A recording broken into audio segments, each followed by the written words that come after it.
Stavati's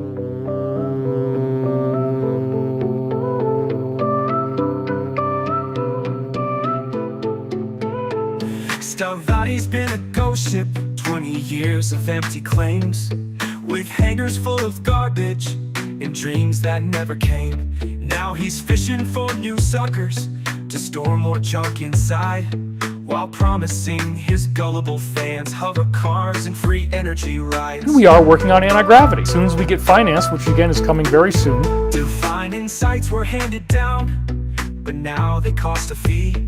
In the wacky world of Wilcock, that's the way it's gotta be. Financial resets, debts erased, a world so fair and bright.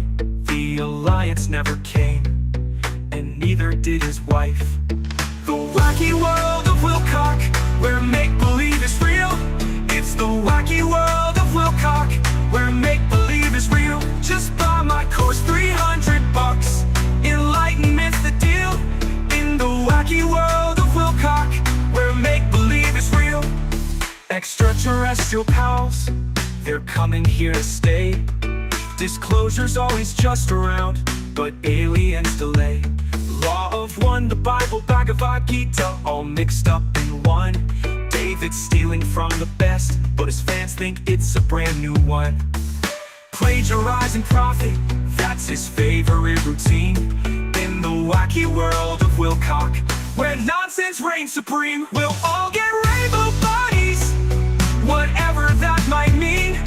And Jesus is an alien, the wildest thing you've seen.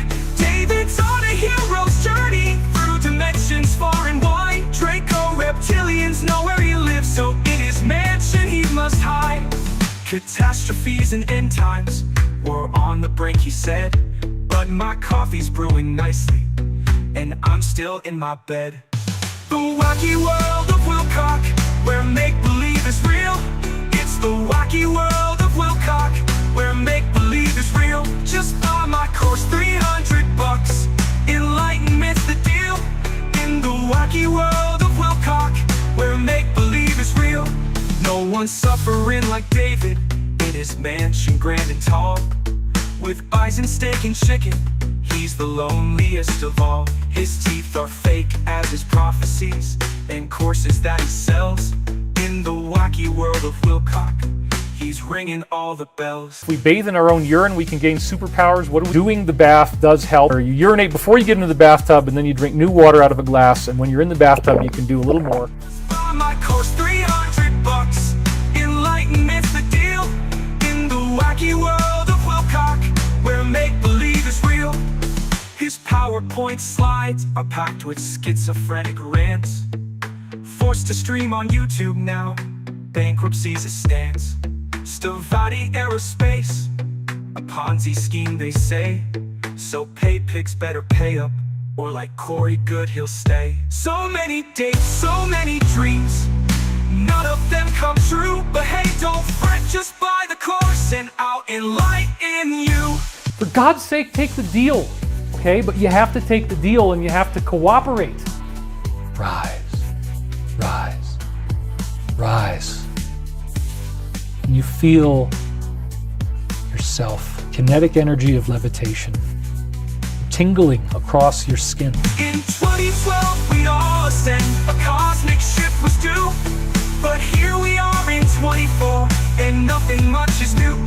Mass arrests and cabal busts, elites should quake in fear, yet they're still here, sipping wine, and we're all stuck right here in a world of greer and good, crush and loot. With their claims, nobody tops David Wilcock with his fringe and wacky games, while they're sharing UFOs and theories kinda tame. David's got aliens who wanna sleep with him and eat him, what a shame. He's the master of the bizarre, with rainbow bodies on display. In the wacky world of Wilcock, where nonsense leads the way. So here's to Dave, the shyster bold, but tale so far-fetched and grand. In his world of make-believe, where fantasy's second-hand, he spins his fairy tales and lies between his YouTube streams for his cat crystal ladies who gobble up his dreams. Greetings and salutations, friends, and welcome. Today, we're going to get to do something that people have been asking for ages. For those that are unaware, it's not only me. I'm not David Wilcock's only critic, believe it or not, despite what he says. And quite like me, another podcast kind of like went, oh my God, this guy is just so ridiculous and so crazy that we're going to cover him on our show. And that show is the Hidden in Plain Sight podcast. And by the way, if you haven't already, if you like our wacky world of Wilcock, you're going to love theirs. I think they're funnier than me, much funnier than me. And they certainly call him gay more than me. So there's that. In the description of the video, is the link to their YouTube channel. It's called Hidden in Plain Sight Podcast, or just put Hidden in Plain Sight. I will put it in. I will pin it in the live chat in a moment as well. So I started covering David Wilcock, and then I noticed like I wasn't the only person that was subjecting myself to watching his 5-hour streams and making fun of him. And so also just to prove a point to David Wilcock, you've said you only have one critic. Then why tonight are we going to prove to you that there's two separate shows that are felting you every week? Why is that the case? So we don't want to waste any time. We're going to bring him in right now. Welcome. Hidden in Plain Sight podcast, Perry and Brandon. I'm so glad that we get to finally do this. I know. People have been asking for this forever. I'm glad we get to talk to you before you are put to death by the Alliance. He said that I could get the death penalty. We're a little funnier, but that's also why we're demonetized everywhere. So you probably made the smarter decision in that regard. Oh, but my Wilcock streams get demonetized a lot because I guess you can't say.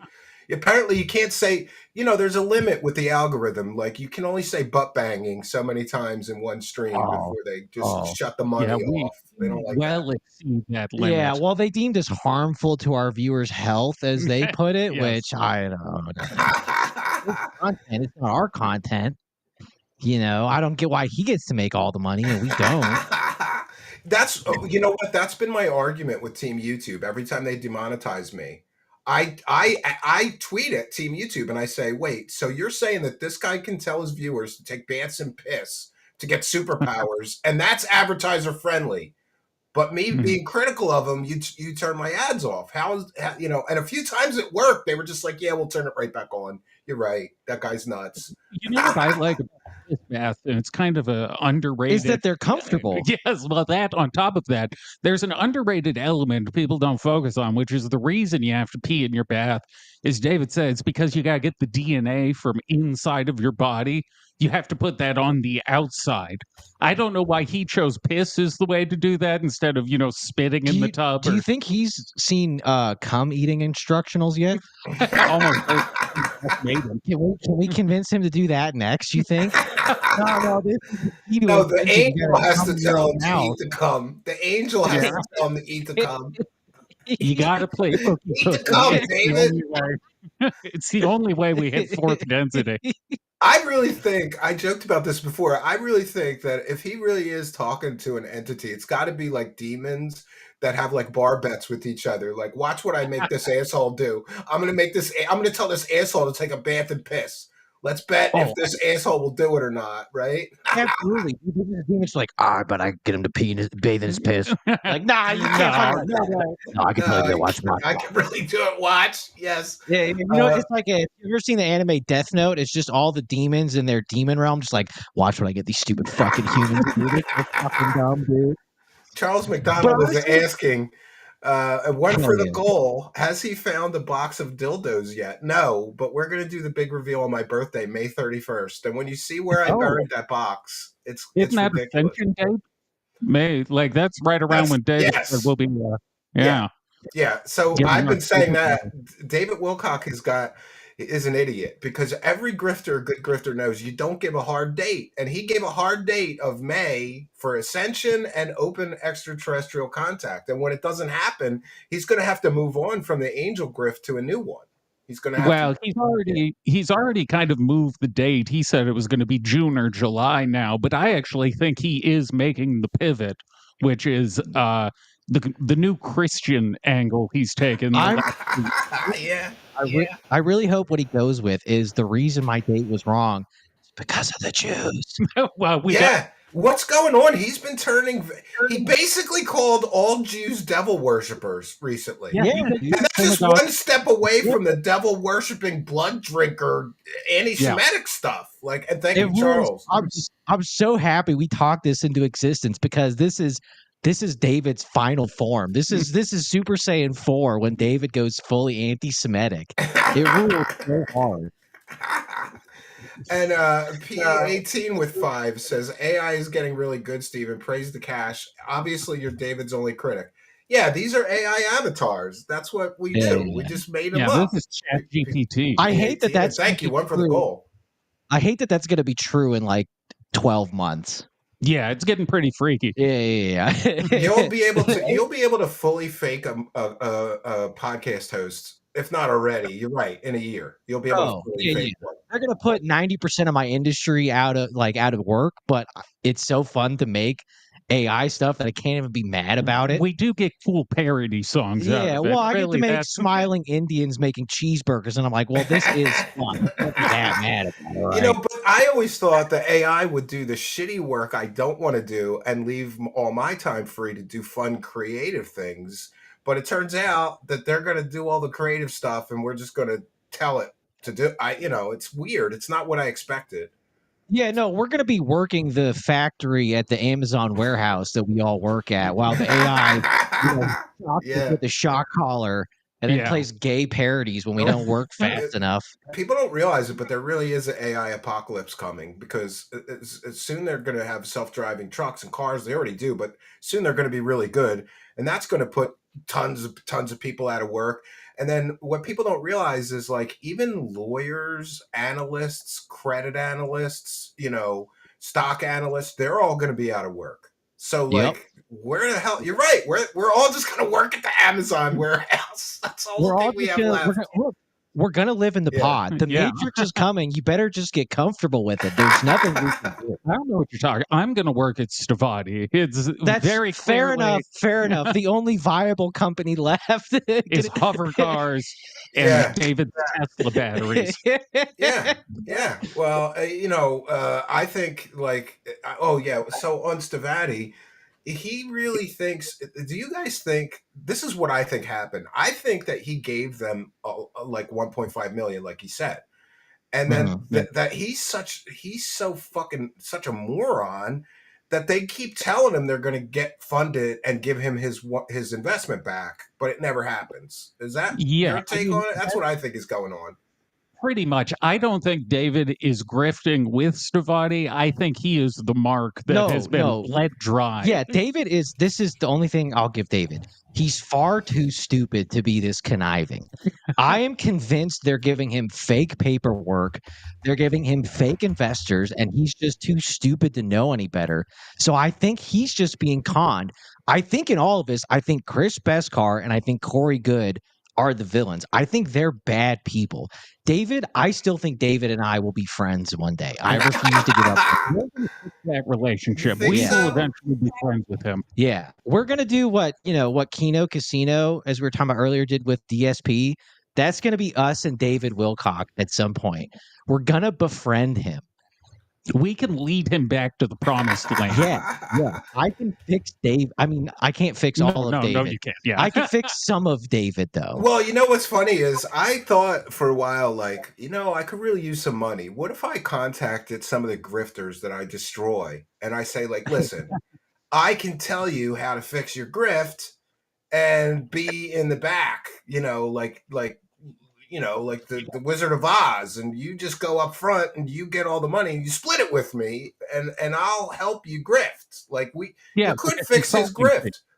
If all he did was talk about ancient mysteries and pyramid shit, nobody would care. But it's this fakery of like, I have secret knowledge from an angel who told me to put it behind a $300 paywall. Well, how does that make sense? Even the people that want to believe that shit. We've said for the $2,000 that he pays to monitor his chat, we'll stop. You pay us $2,000 a month, I'll stop, dude. I'll you better be careful. He'll start calling you an extortionist. right? I am for sale. I am for sale left and right, Sunday through Monday. You know what I was going to do is next week or in a couple of weeks, I'm waiting for my neighbor at the cabin. He's got to fix up this truck that he's selling me. It's a used truck, but still great condition. I'm gonna show it on stream and say that I spent that $4,000 I stole from David on the truck. Like, thanks for buying me a truck, David Wilcock, you dumb dickhead. Came right out of your account. I was thinking of a good, sort of a good bit for you, Stephen, which is we know David is just the world's most gullible man. He believes anything anyone says, as evidenced by the fact that the reason he thinks you're responsible for all this is 8 years ago you tweeted that you were the head of the alliance, and David took that to be true. Yeah, let's look at that the Dark Alliance, not the Alliance. I'm the bad guy. Yeah.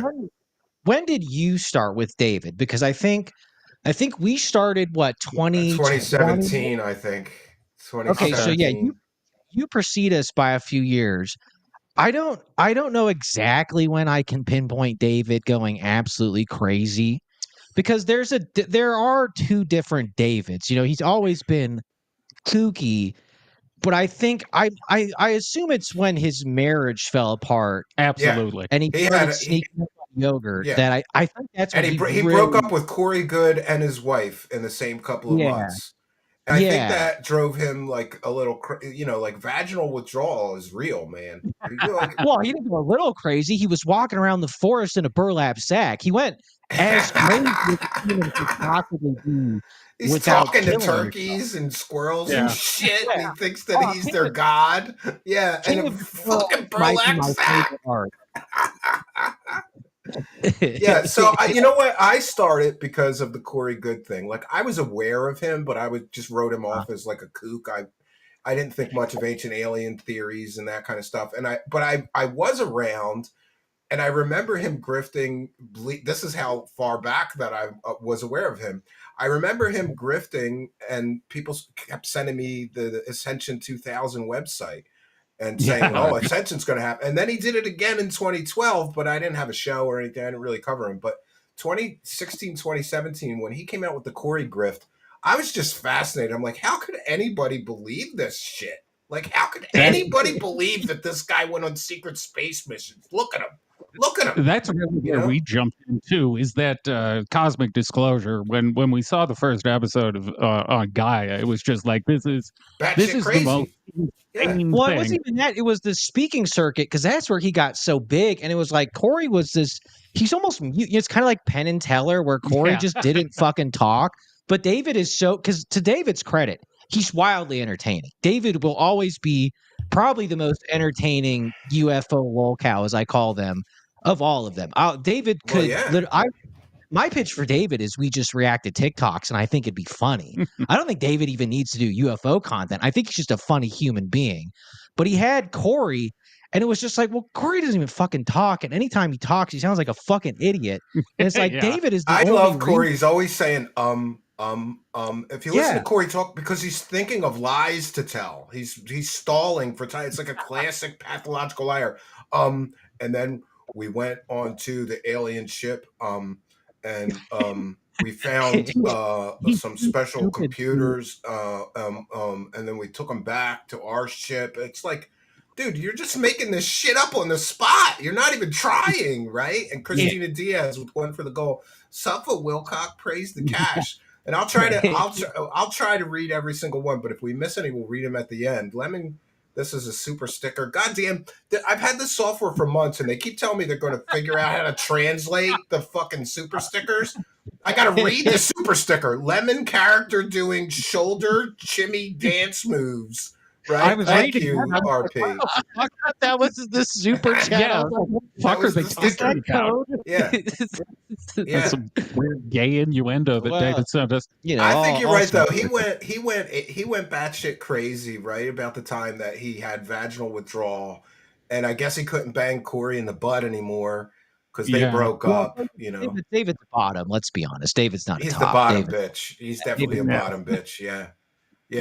Yeah, but I mean, QAnon, in David's defense, QAnon broke a lot of people, but God, it broke him in such an unfortunate way. He just kept going with it, though. Like, I really have a problem of all the QAnon stuff. I had somebody in my family that was totally in the totally in the QAnon movement. Oh And no. when you go to a family function, like my wife would consciously try to keep him away from me because I'd lose my shit on him. Like, get this fucking retard away from me. I'm not listening to cute shit for 2 hours at the barbecue on Sunday.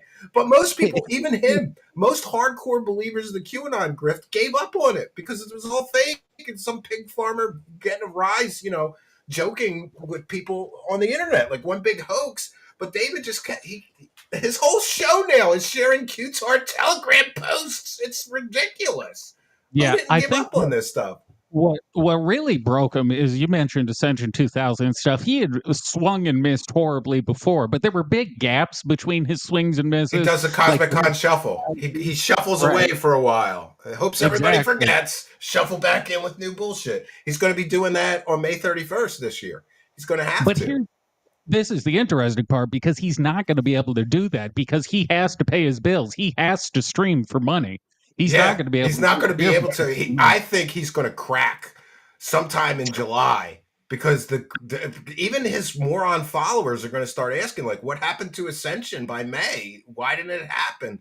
ML says, has anyone asked Wilcock's father about David being butt banged as a kid in his pajamas? You guys need to do more shows together.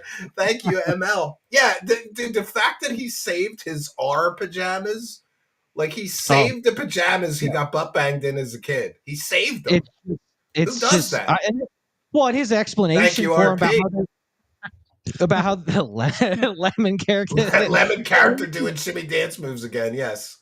Even his explanation about how like the pajamas are phallic, and it's like, dude, you're wearing those when you were 5, and he's got them in a plastic bag like it's a scene at a like a crime scene. Yeah. You know what's even wilder though is there was an interview he did with Project Camelot in probably 2007, and he broke out those same pajamas. Oh right, we found this out like, what was that, like a few months ago? Yeah. But he showed them before, and he talked about how these pajamas had given him like the most magical experience of his life. The aliens came and they loved him and everything. And then fast forward to whatever 2023. Oh, I gotta you gotta send me that clip. I'll put them both together. I'll find it. I found this old Project Camelot interview with him where he's talking about the prophecies that he's talking about now, but in a completely different way. Like, he forgot what he was lying about back then.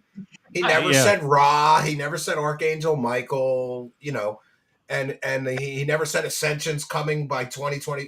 His predictions are garbage. Like, I don't understand how people really think he's psychic.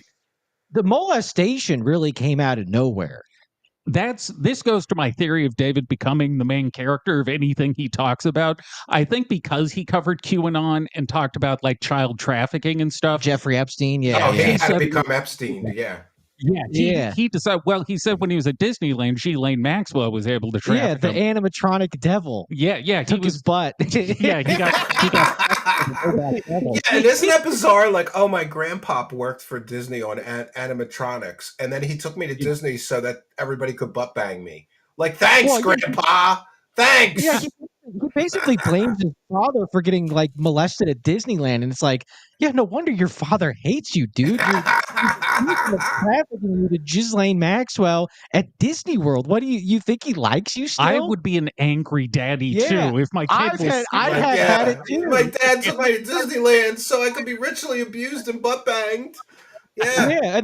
Well, this is the problem with having no physical people in your life, is you would tell that story to like, your wife or a friend or something, be like, hey, that's pretty kooky, man. Like, the alien stuff is cool, but like the robot devil molested you at Disney World, like, I don't know. I mean, that's quite a tale. Are you sure about that? But he has nobody to do that in his life. That's funny. Somebody said, does David's dad have an alien costume? That explains how the pajama incident happened. Wilcock's not a liar. Oh, someone I actually do think he probably got diddled with. Oh, absolutely. Well, that's one of the weirdest parts is when he's telling all these stories. He talks about how he would wake up in the middle of the night, and sometimes it would be a UFO that came and got him. But then the other story he tells is just some guy in a car showed up. Yeah. It's just like, David, Some guy Really? with a He was candy van. Get in, kid. yeah. Get in. Yeah, it's bizarre. And but you know what I think happened? I think after he got totally burned on Corey Good's stories all being revealed as fake, that he had to become his own secret space guy insider. So he didn't want to get burned by another faker. So he's like, I'll just be the main character now. It's bizarre. He does that in the Michael prophecies. He explicitly said that he's a member of the MyLab program. Yeah. Oh, I didn't know that. Oh, that's nice. Yeah. I do think we should acknowledge the real genesis of all these problems is Pete Peterson. And I'm glad he's dead because he's ruined so many lives and he continues to ruin so many lives. He was a terrible person and I wish I could have met him so badly. You know, I was shocked when I dug. That was my first major, like, really big story on Wilcock, the Pete Peterson scandal and the GoFundMe scam. Like, I couldn't believe. I started looking into him. Like, wait a minute, his education is fake. And then somebody, did you know who it was? Actually, Stanton Friedman, I believe, told me that I could check the presidential libraries, the Ronald Reagan Presidential Library, to find out if he ever worked for Ronald Reagan. And then I did and found out he didn't work for Ronald Reagan. So we went to his biography, and Pete Peterson's entire biography was fabricated. He said he won the Russian Order of Lenin Award. There's a list on the Wikipedia, you dumbass. You're not on it, you know? And then I found out he was in stock. He was doing these stock pump and dump scams where he would come into some small new startup and he would go, oh, yeah, I'm an early pioneer, so put me on the board and the stock price will go up and then we'll all dump our stock. He did that multiple times. And then I have a background in computer science. I never heard of this guy. And David saying like, oh, he's an early computer pioneer. He beat Apple and Tandy and Commodore to market with the first alphanumeric keyboard computer. I'm like, no, I would remember this. Like I was an early adopter, you know, like I had shit so early. So we went and I wanted to be sure. So I went to real early computer pioneers that worked for Commodore and Amiga and, you know, one that worked for Tandy. Like, you ever hear of this guy? No. And if he did do any of these things, there would be magazine articles covering his computer. There'd be some proof. Yeah. What do you think about David where, like, if I heard, and you did the same thing, we hear Pete Peterson list off his sort of accolades, and we immediately go, well, that doesn't sound right. Let me double check this. What is it about David that makes it so he just never even thinks he needs to fact check? I think it's the money factor. He's like, sounds good. I can sell this to morons. You know, that's I don't know, man. Maybe I'm too close to David at this point. I don't think he's smart enough to be playing people for the money. I just think he genuinely believes it and doesn't. That's stupid. Fits his worldview. Yeah. Like he wants to believe this guy's an inside government guy that's going to tell him secrets. So he just rolls with it. I think he just wants to believe and is also so dumb that he'll just take anybody on face value. Because Corey Good's the same thing. He didn't ask a single follow-up to Corey Good. No, not at all. There's some very easy follow-ups to Corey Good where you can be like, well, what about this? And the story kind of falls apart. Where he didn't even ask it, you know, and I guess maybe he doesn't believe in the follow-up question. No, but I think, you know what I think is totally hysterical is to fact check them sometimes. Like I started early. Remember when Corey was saying that like a spaceship landed in his backyard? So I went to public records and I got all the neighbors' information. And then I went to background company to get cell phone numbers. And I just started calling the neighbors. Like, did you know that this guy's on the internet saying that a spaceship landed right behind your house? Did you see that? And everybody said no. They all thought it was pretty funny, right? Oh, I didn't. Oh, that's on. Oh, thank you, Stuffa. Thank you, Christina. Oh, I should check. Hold on, let me check. Our 64 and Victoria with the 5. Yeah. Please stop calling David fat. Oh yeah, he really hates that. Yeah, he does hate that. Yeah, you see that one guy in his live chat said he was looking plump and he lost his mind a little bit. He's like, it's just the way that I'm sitting. I'm not fat. It's just the way that I'm sitting. That's our new favorite thing is his laugh every time he sees a troll. Yeah. Yeah, you can tell every time a troll's gotten Dave, and then you can hear the clicking the mouse of the band. Yeah. because it's funny. It is funny to imagine, for David's entire career, he never had to deal with any of this. No, he was protected from it. And then we came along. He used to ignore. He used to totally ignore. Yeah. That's what marked difference. Like Jay Widener told me that he's like, you did something. You like broke him. And I'm like, what are you talking about? He goes, he would never address a critic publicly. Never. It was like a policy of his to never do it. There's a backstory to that, and it ties into Edgar Casey. I don't know if you're aware of this portion of the backstory, which is apparently Edgar Casey started channeling a demon at a certain point. And the reason David said for that is because he let the haters get to him. So David, he used to respond to every single critic online, but the reason he stopped doing psychic readings is the haters were getting to him. So he's worried about channeling a demon. So he just never addressed the haters. But now we're seeing him address the haters, which maybe he's channeling a demon then. Well, I mean, we certainly combination it's not of God. I think what has gotten to us is the combination of you and us, and that we don't really even take what he's saying on face value. We kind of just call him names at this point, and I think that really bothers him because he clearly got picked on as a child. He wants to be taken One of his serious. books is totally about him being bullied, right? The one book, it's like the whole book is him being bullied as a child. It's crazy. Well, that's when I knew he had kind of jumped the shark as like an intellectual per se, to give him a little, a generous description. Yeah. Because I was reading that stupid Awakening in the Dream, and the book just fucking sucked. It was bad. And at least, what's that? Go ahead and read it. Oh no, Corn Pop says, "Call me Diablo," or he's channeling a demon. People are saying, Oh, I thought he was referencing Diablo, the greatest ARPG ever. But yeah, I was reading the Awakening in the Dream, and God, that chapter on the Pyramid Inch, I almost stopped. God bless you. I could never get through one of his books. I have them all here. I read 10 pages and I get pissed off and I just can't go any further. I like the first few. I have the audiobook. I have fallen asleep David Wilcock. Brandon's a big fan. I was a fan. I'm still a fan. I love David. That's the thing, David. I know we call you some names. We make fun. Quite a few of them. But I do that with everyone. I make fun of Jimmy all the time. I love Jimmy. And I think I can help you, David. It's just you got to let us help you. Is the key here. There has to be a future, and I think the future is consultants for him. Yeah, like I was saying. Yes. To expand on why he hates us not taking him seriously, it's very clear because I put myself through the torturous task if I went through Synchronicity Key and I fact checked all 684 citations, and it became they're all bullshit. Yeah, they're all bullshit. Yeah, there's like some Russian. Became abundantly clear because he brags about the number of citations. So what he does is he just wants people to think he's a scientist. So he cited the comment section of the Gateway Pundit for like a scientific thing. Well, look at this. Now half his citations are Indian gambling websites. Yes, quite a few of them lead to Indonesian gambling sites now. Yeah. But great.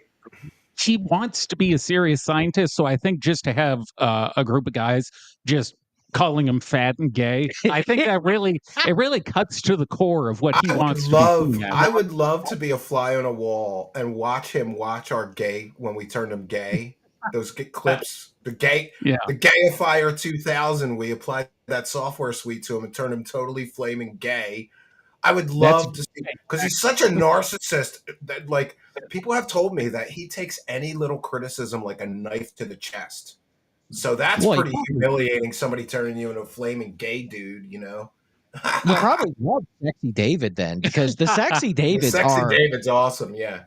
They're unsettling. I hate them so much, and I hope they never end. They're like disturbingly good sometimes, and I think there's a real possibility he could tune out because of the Sexy Davids. Lord willing. Yeah. Thanks for the hilarious Pig Roast Crucifixion stream with PPP, says Allied Brandon 13. Thank you for your kindness. That's one for the goal.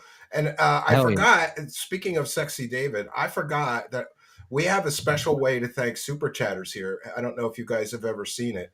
Here we go. This is our cash clown that thanks the Super Chatters. Praise the cash. Praise the cash. Praise the cash. The blue chickens command you to praise the cash. Praise the cash. Praise the cash. I got a whole bunch. I got like 20 of them, and we just rotate That chick's them. hot. Can I get her number? Yeah, would, absolutely would. I didn't start humiliating him in that way until he started accusing me of shit. And then I was like, no more mercy. Let's put him through gay filters. Let's make him a woman. Fuck this guy. Like, I've had enough of his stupid shit. Do you remember what was the first incident where he finally came out and blamed you? Oh, it was the swatting, wasn't it? Yeah. That was the first. That was the major one. Yeah. And every once in a while you get lucky doing this. And I went, this is what happened. I didn't know what to do, but I knew, like, I'm going to check it, see if I could get a copy of the report to see if he actually got swatted.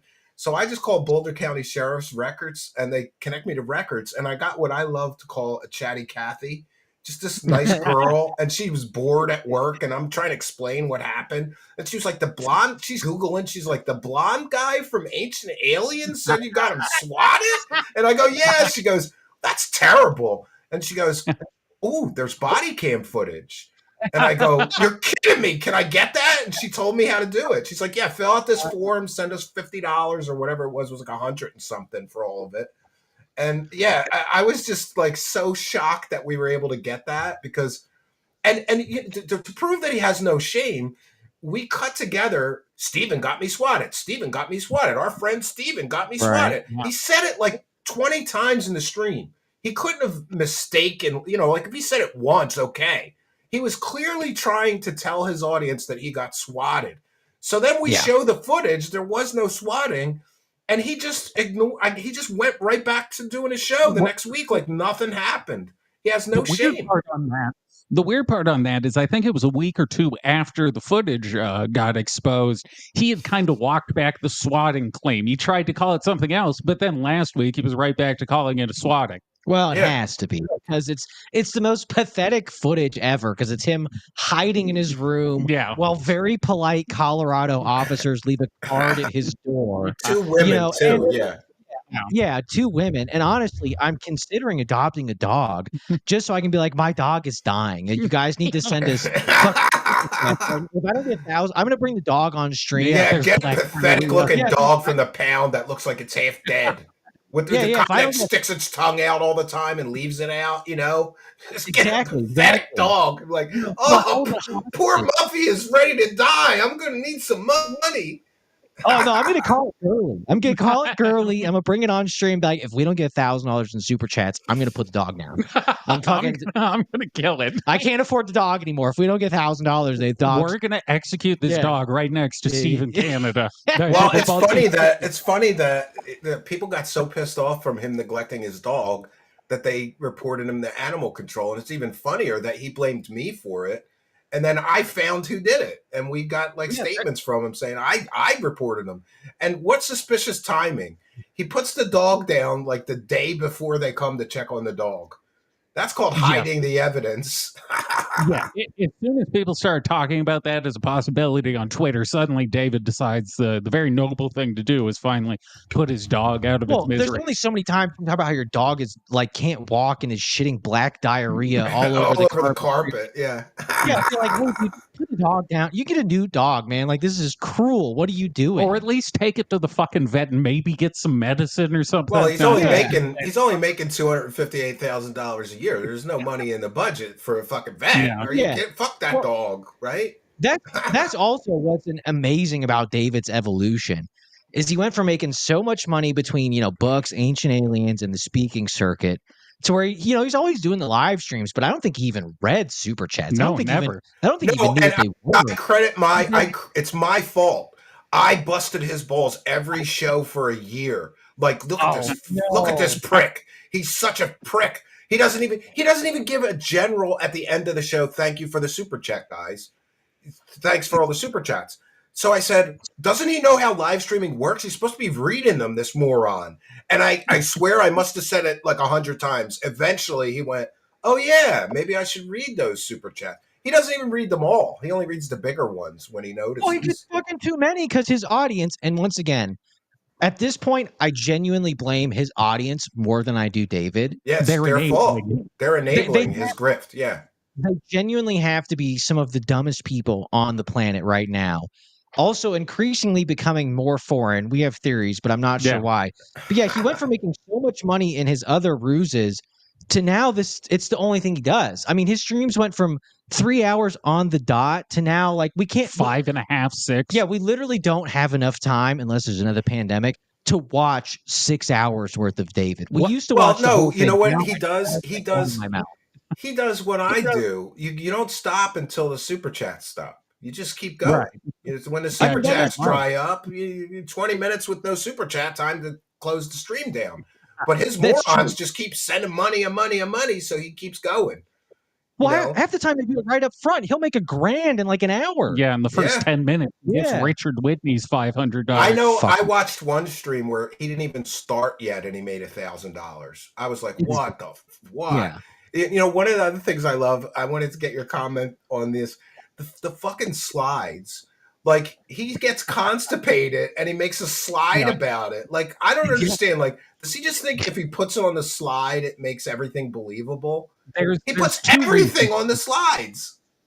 Going back to him wanting to inflate his own ego, he creates slides just so he can say, this slideshow has 500 slides. Yeah. But the other thing is... it's professional. Yes, he believes... very professional.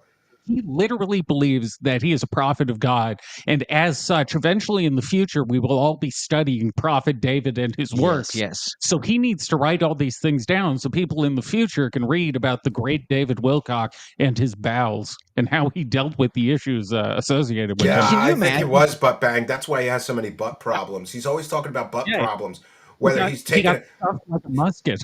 Yeah, he gets stuffed up. He gets, he gets constipated, and he got it.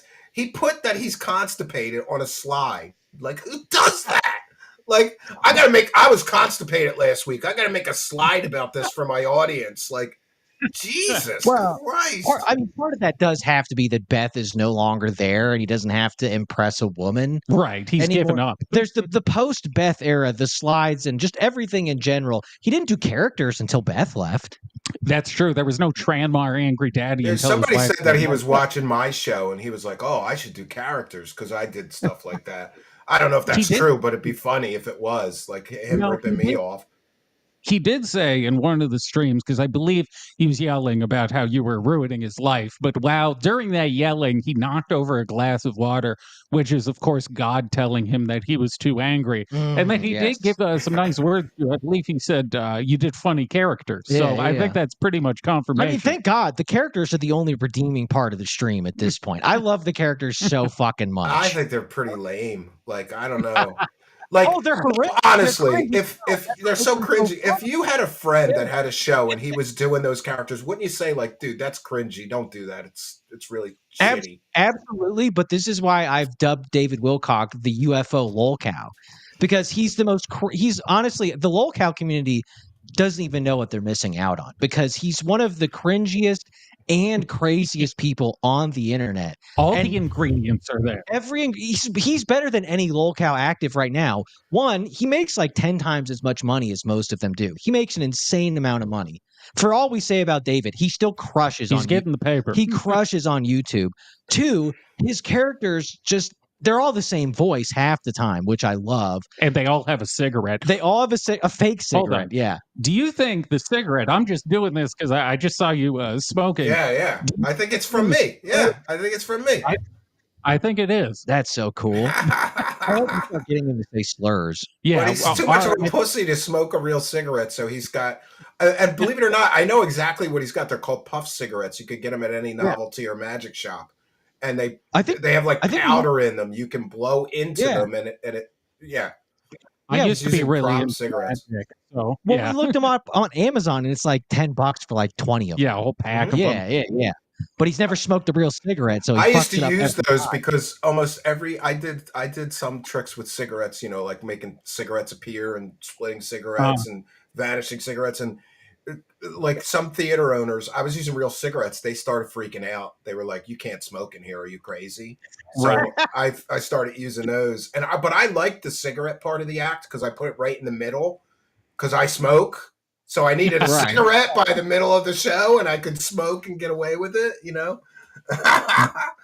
Another one just told me, just tell them they're props. They won't know. I'm like, they're gonna know.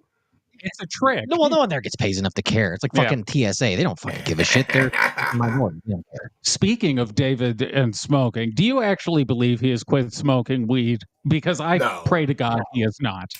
Because if he is acting the way he is acting, dead sober, this is far more concerned. If you're doing Tranma completely sober or Angry Daddy completely sober, that is a far more concerning situation. Well, the other thing is he must have some good shit because he's a paranoid motherfucker. He is so paranoid. Well, there's a filmmaker, Darcy Weir, and Spooky. They went to his house and they knocked on the door and he lost his goddamn mind. He was in the house. No. He was in the house yelling at them. He was like, "I don't do house calls. No, I'm not going to give you an interview. Don't come to my house. This is private property. I'm calling the police. What are you doing on my property?" He freaked out. That was for Cosmic Con, right? Kill me. They're finally here. They're going to kill me. They're here to kill me. Yes. He did say he would kill people. Well, he didn't say it explicitly, but he did strongly hint at the fact that if anyone showed up on his property, he would be, I guess, gunning them down. I don't think he owns a weapon nor knows how to use one. Look, I'm very pro Second Amendment. Please never give David Wilcock a gun. I think if you're an archangel, if you believe you're an archangel, yes, you should be not allowed to have firearms. I like to imagine if you show up, he's just going to go, from the Star Wars and try and hit you with the lightning. He's going to shoot his He doesn't need a gun. He can shoot lightning out of his hands, dude. Well, he's got telekinesis too, so couldn't he just pick people up and throw them or something with his mind powers? Look, this is why I hope he gets into anime, because he's basically just assumed Star Wars is real. It's a documentary. Yeah. So if he starts thinking, like he can go Super Saiyan or develop any anime powers, we have a whole nother arc we're getting into. I want to get your thoughts on something, Stephen. We're coming up on, the court documents that came out in December said he was going to have to sit for his deposition by April. There's an update on that. He's got to do it by April. He's got to do the deposition. April 11th. So I think you had mentioned a while ago that you think he's not going to break until around June. I think there's a decent chance we get a break in the next 3.5, 4 weeks here when he has to sit for this deposition. Oh, the day after the stand, right? Because he believes in David's worldview. He saw what happened to Corey, and David's understanding of that situation is that you, as an expert hacker, hacked into the court system and stole the deposition footage. No, they were given to me, actually. By a source, but God bless whoever did that, by the way. Greatest thing to ever happen. Dude, could you imagine? Like, I had those weeks before anybody heard them. And dude, I'm listening to them and I'm going, oh my God, Corey fucked his whole grift. If I publish these, his whole grift is over. His whole grift. And then Corey, what people don't know is that Corey found out somehow that I got them before I published them, and they were sending me threatening letters telling me that publishing them would be illegal. They were going to sue me, get me arrested, and all this stuff. So I have a lawyer in my family. I take him to the lawyer in my family, and I go, aren't these public record? And here's the letters from the attorney. And the attorney in my family said that his lawyer could get disbarred. And I'm like, why? She's lying to you in a legal letter signed by her, the lawyer. You can't lie to you can't just straight lie and claim something's illegal when you know that it's public record. Yeah. I mean, so then,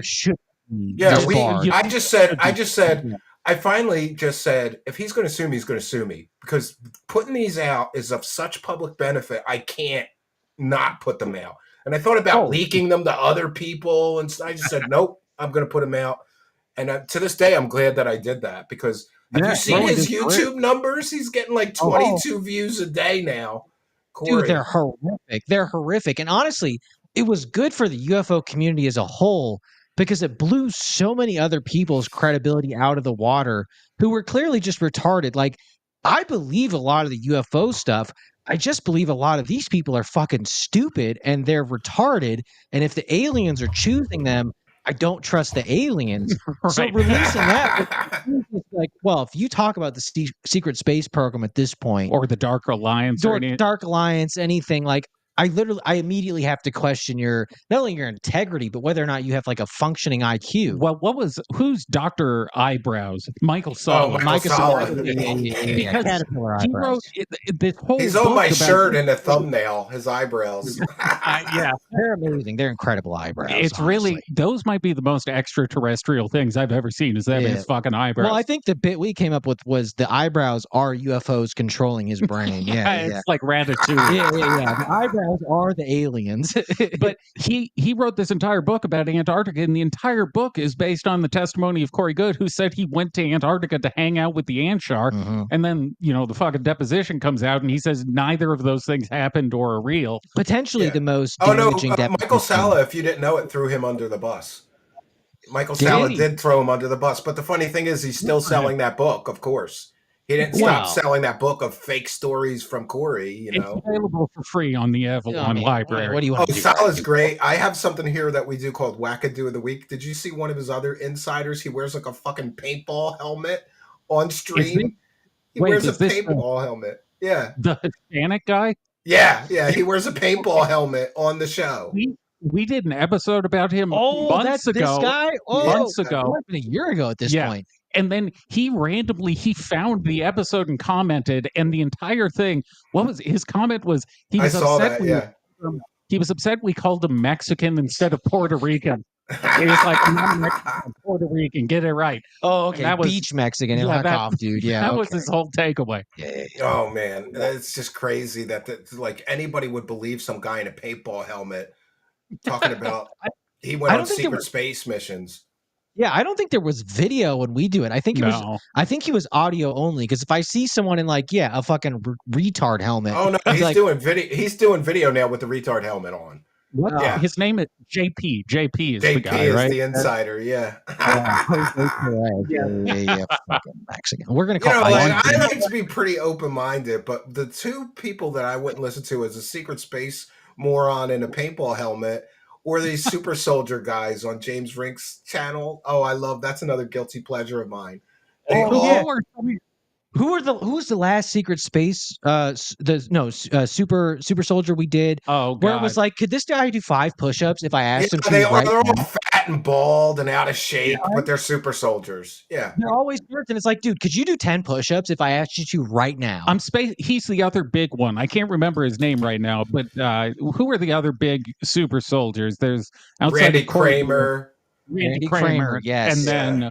In jail for no, that's Mark Richards. Oh, Mark Richards, excuse me. Yeah, I think it was Randy Kramer we watched, but yes, they're all morbidly obese, and my favorite thing is they are all terrible with technology. Yes, despite saying they worked in some super top secret technological program. Yeah, Randy Kramer couldn't work a fucking microphone on a show that he was on. But he's a super soldier that's been involved in alien technology. Like, I think he should be able to work a fucking microphone then, and he can't. Yeah. Well, I think AI has taken over and all that future tech, so they don't do anything. That should be their excuse. I wish I had the smart table that made McDonald's. Or the glass iPad. It all sounds. That's why, look, I want to believe. I'm like Joe Rogan. I just want to believe because I want all this cool technology. I want to be able to teleport because the plane is coming up and I don't like flying. The med bed would be sick as hell. I could start doing drugs again and my brain would be fine. I don't think it's for that. Yeah, would imagine. I'm going to need a med bed. I've been on a 3-day coke bender. I'm going to need a med bed session to heal my brain from the coke. That's actually not what it's for. But when I wake up hungover, I'm going to crawl into the med bed, be like, oh, fuck, I got a headache and I got to go to work, fix my brain.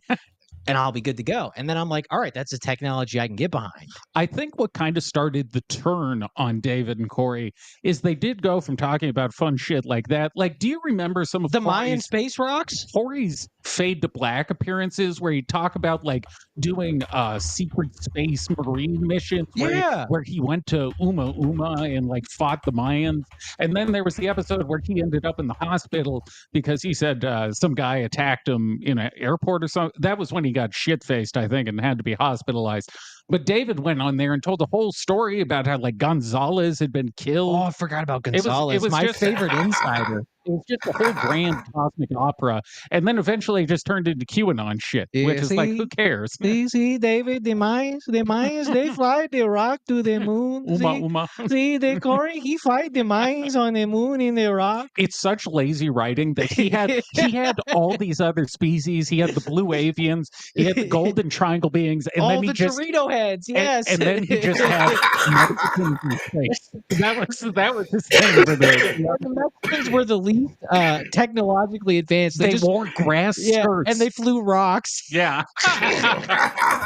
No, my favorite though was when a bunch of people, I remember like 2 or 3 people asked him like, something that doesn't make sense to me is why is all of the alien races like white? There's no black alien races. And then he suddenly came out with a black race. It was like the most racist shit you've ever seen. They look like literally had spears. Literally. He made them spear chuckers. Yeah. Yes, it's just basically not racist at all. Hey, motherfucker, we got this motherfucking anti-gravity and shit. We done got the watermelon and fried chicken right in this bitch. Shit, take me to your leader, player. I put hydraulics on my space shuttle. Yeah. Yeah, you know what I'm saying? Lean. I'll be but the fact that he had people working for him making these illustrations, and nobody else that was around him or working for him is like, dude, this is racist. You can't put this out on the internet. This is totally racist. The people who work for him. Hello to Mike Wazowski, who's going to be forced to watch this poor and Mike. take notes for David's sake. Yeah, poor Mike. That is the type of intellect that Corey had to bounce ideas off of.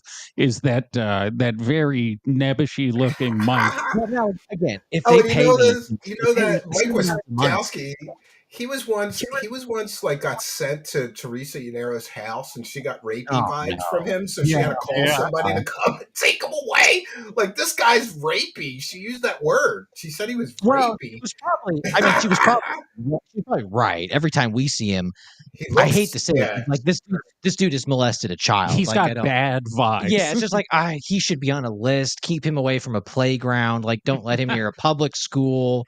It's sometimes you can just tell, How much of a moron do you think he has to be, though? Because he hears the deposition where Corey just admits that he made all this shit up, and then he's like, yeah, this is a good guy to help with a grift. Yeah. Like, you're a moron. His grift is over, I think he's lonely, if I'm being honest. I think a lot of these people, like David's audience, I think at this point they just don't have friends. Yeah. And I think it's just a parasocial relationship where it's like, well, if I break from Corey, no one's going to hang out with me. And like, at least Corey hangs out with me a few times a week. Yeah, it really is cult-like in that they have this sort of like milieu control where they don't allow us versus them. Yeah. It's culty. Because they had their reasoning for why Corey's deposition wasn't bad is they said that Corey had to say those things in court. He had to lie because who would believe the real story? Yeah. Which I think is just admitting to lying under oath. But I didn't hear this. True. Did anybody hear this? Jordan Sather jumped out of a window on Thursday night naked, and he's in jail or a nut house. I did not hear that, so I don't know. Well, I mean, that sounds like something I would say, but I also, given Jordan Sather's, trajectory, I don't know that's untrue. It doesn't strike me. Perhaps a few too many shots of bleach, and he might have gotten a little kooky. Oh, right. What was it? It was just like watered down bleach, right? Yes, that was his miracle solution. He was drinking hypochlorite. Mr. Protractor says 27 mile per hour hell winds. David Wilcock. He had it. A lot of people are saying that he canceled his stream tomorrow, not because of wind, but because of us, because he's going to need some time to recover his ego from this. I don't doubt it. What are the winds in our area right now? Yeah, we had a fucking tornado last week, which I had a tree fall on my fucking house, and people joke that David Wilcock got a hold of the weather weapons and sent him against. That's not a joke. No, that's not a joke, dude. He's trying to kill you. Yeah. He's trying to assassinate me. Yeah. Yeah. What a mess that. Luckily, though, I got all these huge windows on the front of my house that I'm sure are like thousands of dollars to replace. The tree just fell just the perfect way and just wedged up on the roof. It'd been a rain gutter, but it didn't do any damage. But what a mess one little tree makes! Like all that No, brush. no, I'm you're gonna doing it burn wrong. it You're doing it tomorrow. wrong. Say the window's broken and you need money right now. Yeah, it's killed. I'm screwing my own grip. Yes. Yeah, my children are going to Windows are die if I smashed. don't fix the window. I need thousands of Yeah, dollars I need a right now. $20,000 new roof because it tore up the shingles. Yeah. Angry daddy, or no, what's he call his donor? The mysterious donor, Yeah, who the I think mysterious- is Sugar Daddy instead of Angry Daddy. Absolutely, because anytime David needs a real chunk of money at this point, he reaches out to that fella and he gets it immediately. Well, I'm guessing, One of the Stephen, just whales. 20 grand. I think there's no way he got that 20 grand from a bank. It has to be from Sugar Daddy. I pray not, because a bank should not be giving David Wilcock a loan by any means. No, did you hear the interest rate? It's something. He went to like a loan shark. He must have bad credit, and he's got. Like, I was a credit analyst. If I checked his credit and found out he had IRS liens, I would hit him at the highest rate possible. You know? Yeah, it should be like 1,000% loan at this point. It shouldn't be anybody but a literal Italian. Like, yeah, shit, David, we'll give you a fucking loan, buddy. Yeah. A guy in a pool hall. Yeah, he's just like, okay, flying cars. You ain't gonna like the Vic, but we'll give you the money. Yeah, sure, we got you, buddy. Yeah, just David. I mean, because no bank should give him a loan, especially now that he's anti-Semitic. Oh, the legal stuff is funny too, because he literally said, and I heard you guys, I listened to your show. He literally said the two things they can't do is make me do a deposition. They're like, it's a court order, you moron. Yeah, that's literally them making you do it. It's a court order, you moron. And he said, they can't do this to me. He does very much misunderstand the courts, because he thinks you're going to go to prison for life for saying bad things about him. Be killed. Yeah, or be killed, put to death. Could be the death penalty, yeah. He's like, he seems to misunderstand how like the civil court system works, where he's like, well, you said mean things about me, so if I sue you, they're gonna kill you. I want to put your mind at rest, Stephen. I happen to have a friend who's committed a variety of crimes in Colorado. Yeah. He pistol whipped someone in a Home Depot and took some hostages. He did 2.5 years. The system works. So I think I'm safe from the death penalty, though. Yes, I don't think they're going to be put to death. Like, this is why I'm so fascinated with him sometimes, because like, for him to go on a public live stream and tell people that I did all these things and I'm probably going to get the death penalty, it's like, I don't even know. Like, does he really believe that? Like, or is this just, but he always, for years, it's a plot device. I'm under constant attack, so that people think his information is important or something, and they feel sorry for him and give him more money. Yeah. But what he did in that situation, which is even more bizarre, is he clearly looked up the potential punishment for the crime, but he fucked up in two ways. He looked up the actual punishment for literal terrorism, not terrorism. Yeah. And then he just multiplied the crimes by the maximum sentence. Yeah. Which is like, if you were a first-time offender, you're not going to get it was like 1 year. It was like 1 year to 24. And he's like, he's getting 80 years. Yeah. And then the threat. Yeah, I said this on my show. Like, I don't have any priors. Even if I did everything that he said, I'd get maybe I'd get a year. I don't think I'd get, non-violent crime, white collar, stealing is not violent if you do Colorado it like he said. They do not punish people in Colorado. One of the most liberal states in or in the country, they'd give you maybe 6 months of probation. Yes, I knew someone else who was a heroin trafficker. He got caught with, I think it was 14 pounds of heroin. He did under 5 years. Yeah, you can kill someone and get a year tops. Yes, mean tweets is not going to resolve. I know Phillies like that. Like, I know a couple of my friends that got in huge fights, like fist fights. One took a bat out and like really, really hurt somebody. And he didn't even do jail time. He didn't even do jail time. They just put him on probation. Like, don't hit anybody in the head with a bat again, okay? Stay out of trouble. Like, what we could do? But I'm getting a death penalty for making mean tweets, or making videos making fun of this loser. It's crazy. Please report the hanging if you do. Yeah, or firing squad. Yeah, well, just because as a hanging, like those famous last words that we always hear about. You'd be like, David Wilcock's a faggot, and then they cut your head off. That'll be the last word on it. They'll bring back the guillotine just to get me for making fun of David. But that's what's weird to me is like, this guy really lives in his own reality. Like, we know he exaggerates and embellishes everything. when he says death threats, what he really means is mean tweets. Yeah. Right? Yes. And when he said, yeah, it's just bizarre. And the fact that he has to pay people money to like sanitize all of his threads, his YouTube videos, threads, They do a and the very Twitter bad threads. job of it. A lot of money too, not even a small amount of money. $2,000 a month is like half of what a median salary is in this country. Yeah, that is way too much money for them being as bad as they are at the gig. Yeah, because people are calling you fat on YouTube. Like that, you're paying someone $24,000 a year. But that is why with David, where he has all these delusions, you know, in real life, never going to get to be a CIA agent or an FBI agent. But when we step into the world of Wilcock, he thinks we're all being paid by, well, I guess probably The CIA. Mossad. Mossad. But, yeah. I He's think got that Mossad going. now. We're working for those devil worshipping blood drinkers. Yeah. That's what it is. Yes. What did we pay you a bunch of money to call David Wilcock gay, fellas?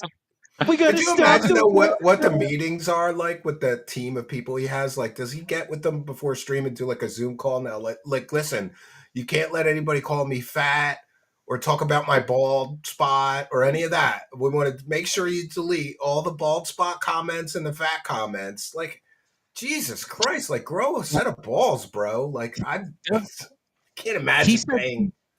No, it's ridiculous. But he said he calls all these people before he does anything. So if he's going to post a tweet, he will rally the troops, and then I guess they just do nothing based on the results we've seen. His troll team is the only ones I believe he's like actually talking to.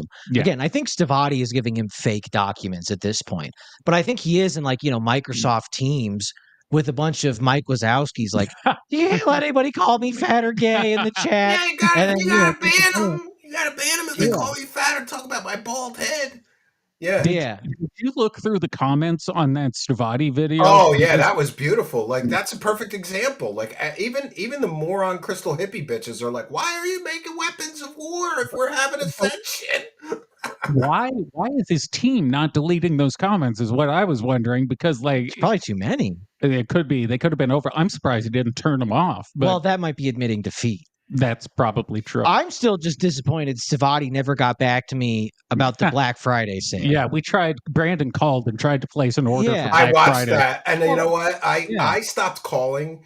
I used to call Stavati. Remember when David Wilcock and him said that they named Beskar armor after him because of the Mandalorian? Like he made spaceships for the prequels or something.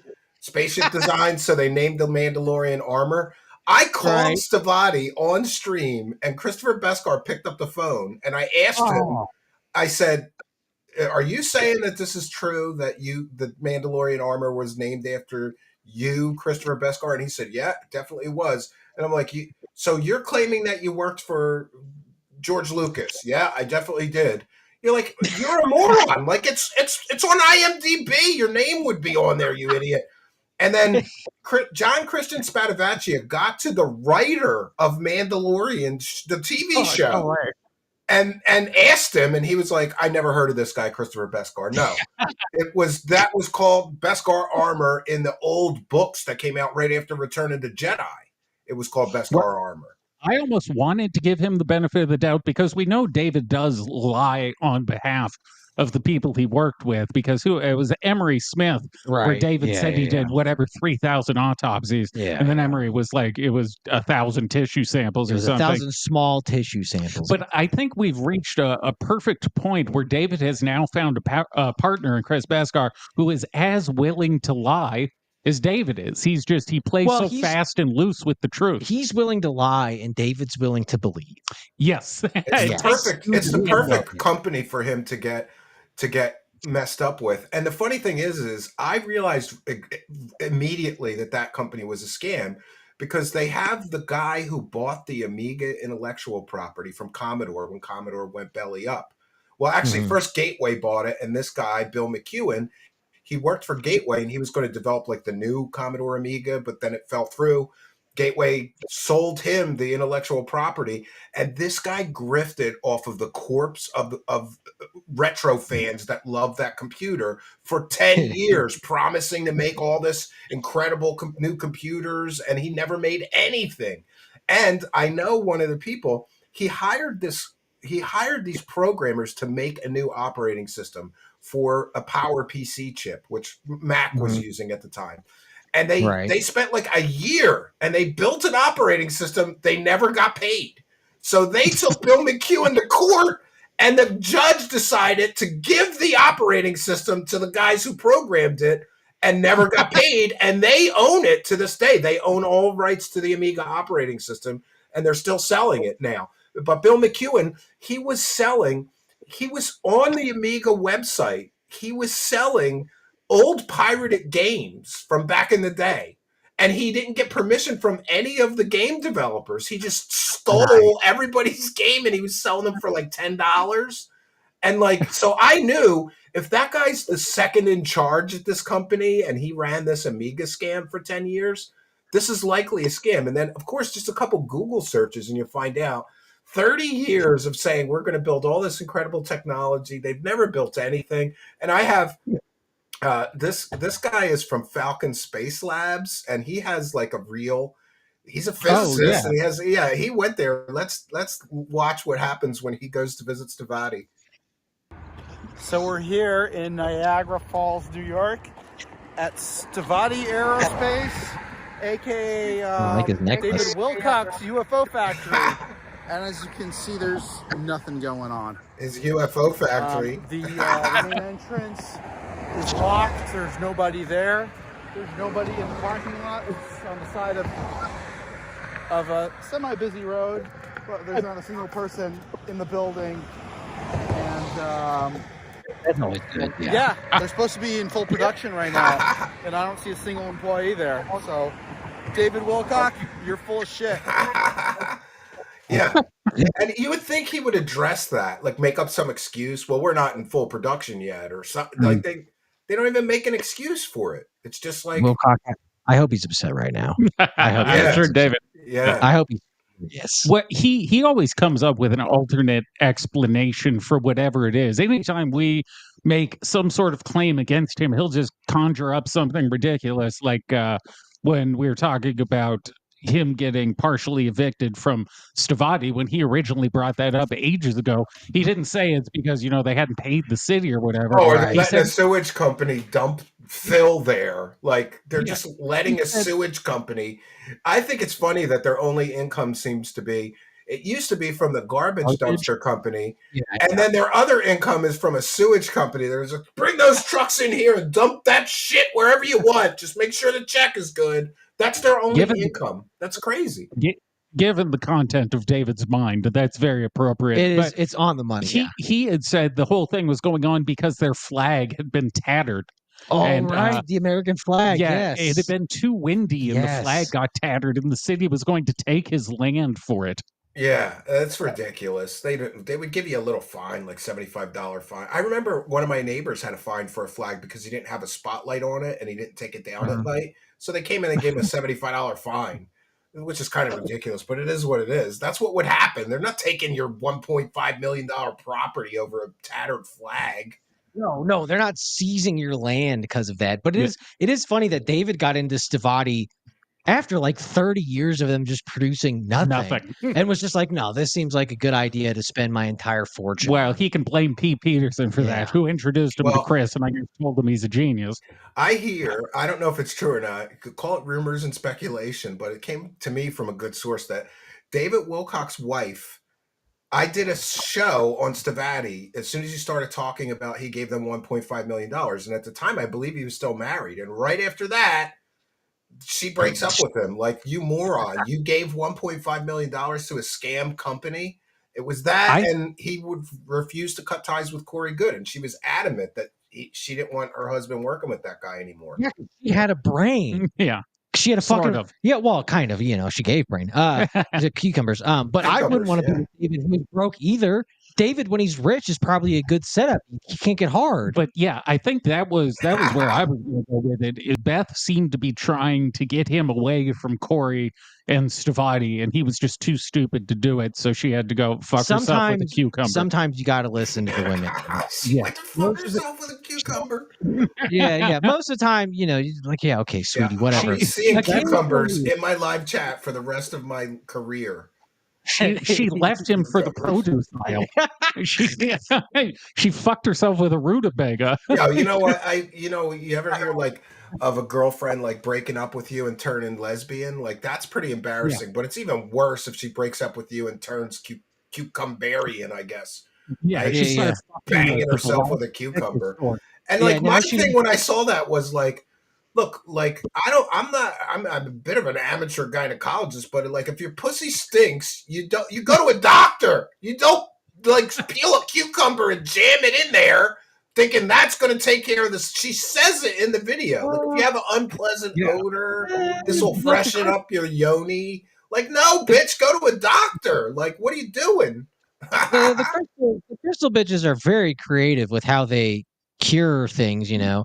Who is it? Is Gwyneth Paltrow, who has the pussy rock that she sells for like $150? We don't even have to go to her because Beth actually did she another has her video. own pussy rock? She did a video. There were 3 videos she did with Hager. One was the cucumber. The other was the yoni egg, which was just putting gravel in your pussy. It's just a rock you shove up there, like right? you're trying to build a driveway you're trying in there. to fucking dam the river. And the other one was just her rubbing her tits, which I don't. Hot. I enjoyed it. I'm not sure if it was a ritual. It's like, I don't know what I'm supposed to get out of this. I had a ritual during it, but I enjoyed it. I super chatted, just not how you would like. Yes. Yeah.